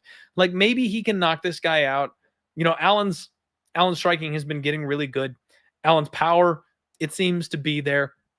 It's not necessarily one hitter quitter, but he's got decent power. The scrambles are good. He's a belt level above, so he could submit this guy potentially. But I can't trust Brendan Allen at minus 275. Just can't. Malkoun could make this interesting, I guess is all I'm saying. But at the same time, I've done nothing but shit on Malkoun on this show. So for me now to jump on him as a plus 235 underdog when he's fighting a guy that I have had success going to the war room with, can't do it. Just can't do it. This fight's probably a pass for me. I'm going to say Brendan Allen probably gets the win, but I won't be shocked at all. People taking the dog shot on Malkoun, it makes sense. And I wish you luck, because he absolutely could make this fight nasty, dirty, close. And if Brendan Allen can't get back to his feet or can't out scramble this guy, he's just going to be on his back for 15 minutes. I would be a little concerned with Allen maybe catching him in some kind of a scramble, or potentially like rolling to a dominant position in a scramble and getting off some ground and pound or something like that. You got to go back to his fight with Kyle Dawkins, one of the scrambliest fights, and his fight with Kevin Holland. Like, he choked out Kevin Holland. So yeah, like Malkoun could grind him, but he knows how to roll. So there's definitely a chance that Brendan Allen, even if he is playing defense or on his back the whole fight, finds a way to win this one. Mushroom saying Allen's sub fight doesn't go the distance. Another violence bet under 2.5. Raw Torque agreeing with me that it's a weird fight. Yeah, Mountain, we talked about that one earlier in the show. Kape absolutely is a beast, and now that we know he's on the... Hey, I'm a firm believer of the Diaz brothers, right? Everybody's juicing. Everybody's juicing. Dan agreeing that another dog that's worth a look. Kung Dao Chicken, on the other hand, saying Allen easy. Malkoun is only in the UFC because he's Whitaker's wrestling coach. He'd be fighting kangaroos. And there is some truth to that. He's a... And actually, I don't think he's the coach. He's just like a training partner, I think is what came out. But that's exactly what I was talking about. The only reason he made it to the UFC in the first place is because he was connected to Whitaker, and he's fought really questionable talent since being here. So I do side with the favorite. I just don't like minus 275. That's just makes me feel all icky inside. Taisa and Clint, I hear you on the Malkoon wrestling grind, but do you think Brennan catches a sub when he comes in? Or a late second or third TKO? Yeah, that's where I do question the durability of both these guys. Brendan Allen can catch anybody, absolutely anybody on the ground. So he absolutely can. And like I said, I could see him like sweeping or something, or getting into a scramble and ending up in a dominant position. Both these guys have been knocked out though. So I think that there is definitely a lot of under upside here. And I think that honestly, a ground and pound finish from Allen wouldn't be something that surprised me. Either guy with a ground and pound finish wouldn't overly surprise me with the kind of KOs we've seen for both these guys. But no one's really going to be talking about the Allen by KO just because, I don't know, Malkoon's one loss was that big, massive knockout. Allen, on the other hand, he got knocked out by Strickland. He got knocked out by Chris Curtis. Now, the Chris Curtis one, definitely not one that you should sniff at, but I don't know, man. Sean Strickland doesn't knock anybody out. So that one's a bit of a question. And yeah, Dan saying this one could be a greasy decision. I completely agree. Sean V also in the Allen camp. And Fireside with a bit of a hot take here. Malkoon's wrestling would beat Holland. I mean, from what we've seen from Kevin Holland, you're probably not wrong. You're probably not wrong. All right. And Uncertainty saying that he'll always follow Uncle Weezy's ass shaving of the day. And you damn right when you say that. Uncle Weezy's ass shaving is a thing of beauty, and that's a line I never thought I'd say on camera. Dan with the kind words. Thank you, my friend. That's always the plan. Hey, for those of you who are new to the Die Hard MMA podcast, I'm just giving you guys all the information I can, giving you my analysis and telling you what I'm betting on. I'm not trying to talk you into anything. I'm not telling you that you should tail me. Come to your own conclusions. If you roll with me, I'm going to do my best to try to put money in your pocket. 2022 has not been my year when it comes to that, obviously, but we've still got some time to turn it around. All right, everybody, that's the show. It's going to be a pain in the ass to timestamp because I'm going to have to go back and add the add the early, late stuff since we went backwards on this card. If anybody has any questions or anything, I'll fire off. I'll entertain a couple of chat questions here real quick with you guys. Give you a couple of minutes, 5 or 10 minutes here at the end of the podcast to go ahead and wrap it up. Raw Torque saying best wishes and bet responsibility, fellas. That's something I don't say often enough. Raw Torque is people need to make sure they are minding their bankroll management. Only bet what you can afford to lose. If you're taking gambling seriously, make sure you're using a bankroll system. Make sure you're only betting 1 to 3% of your bankroll per bet. If you're doing it recreationally and you got $100 for the weekend, then go nuts. If you're going to blow your 100, you'll blow your 100, whatever.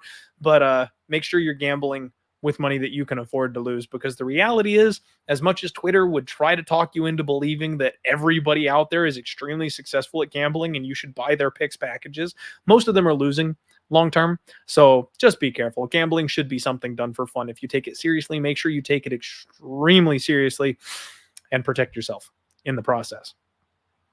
Mushroom, I agree. Your violence plays that you were mentioning, I like them all. I really do. I think there is a lot of violence on this card. So I don't hate anything that you posted. Cody saying that the Oilers win tonight. I mean, I was literally just going to say I don't see it, but I see now that the score is Oilers 3, Avalanche 1. I'll be honest, I'm very shocked by that. I thought the Avalanche were going to close the series out tonight. So that's crazy. I'm not watching the fight, the game, obviously, because I'm doing the podcast here with you guys. So missed out on that crazy second period there.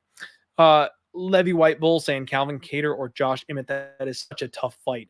I've been a Josh Emmett truther for so long, but I think you got to go with Calvin Kattar, right? He's going to have more technical boxing. He's shown off some serious durability, tough chin, but if there's anybody that can crack the chin and turn the lights out, it's going to be a guy like Josh Emmett.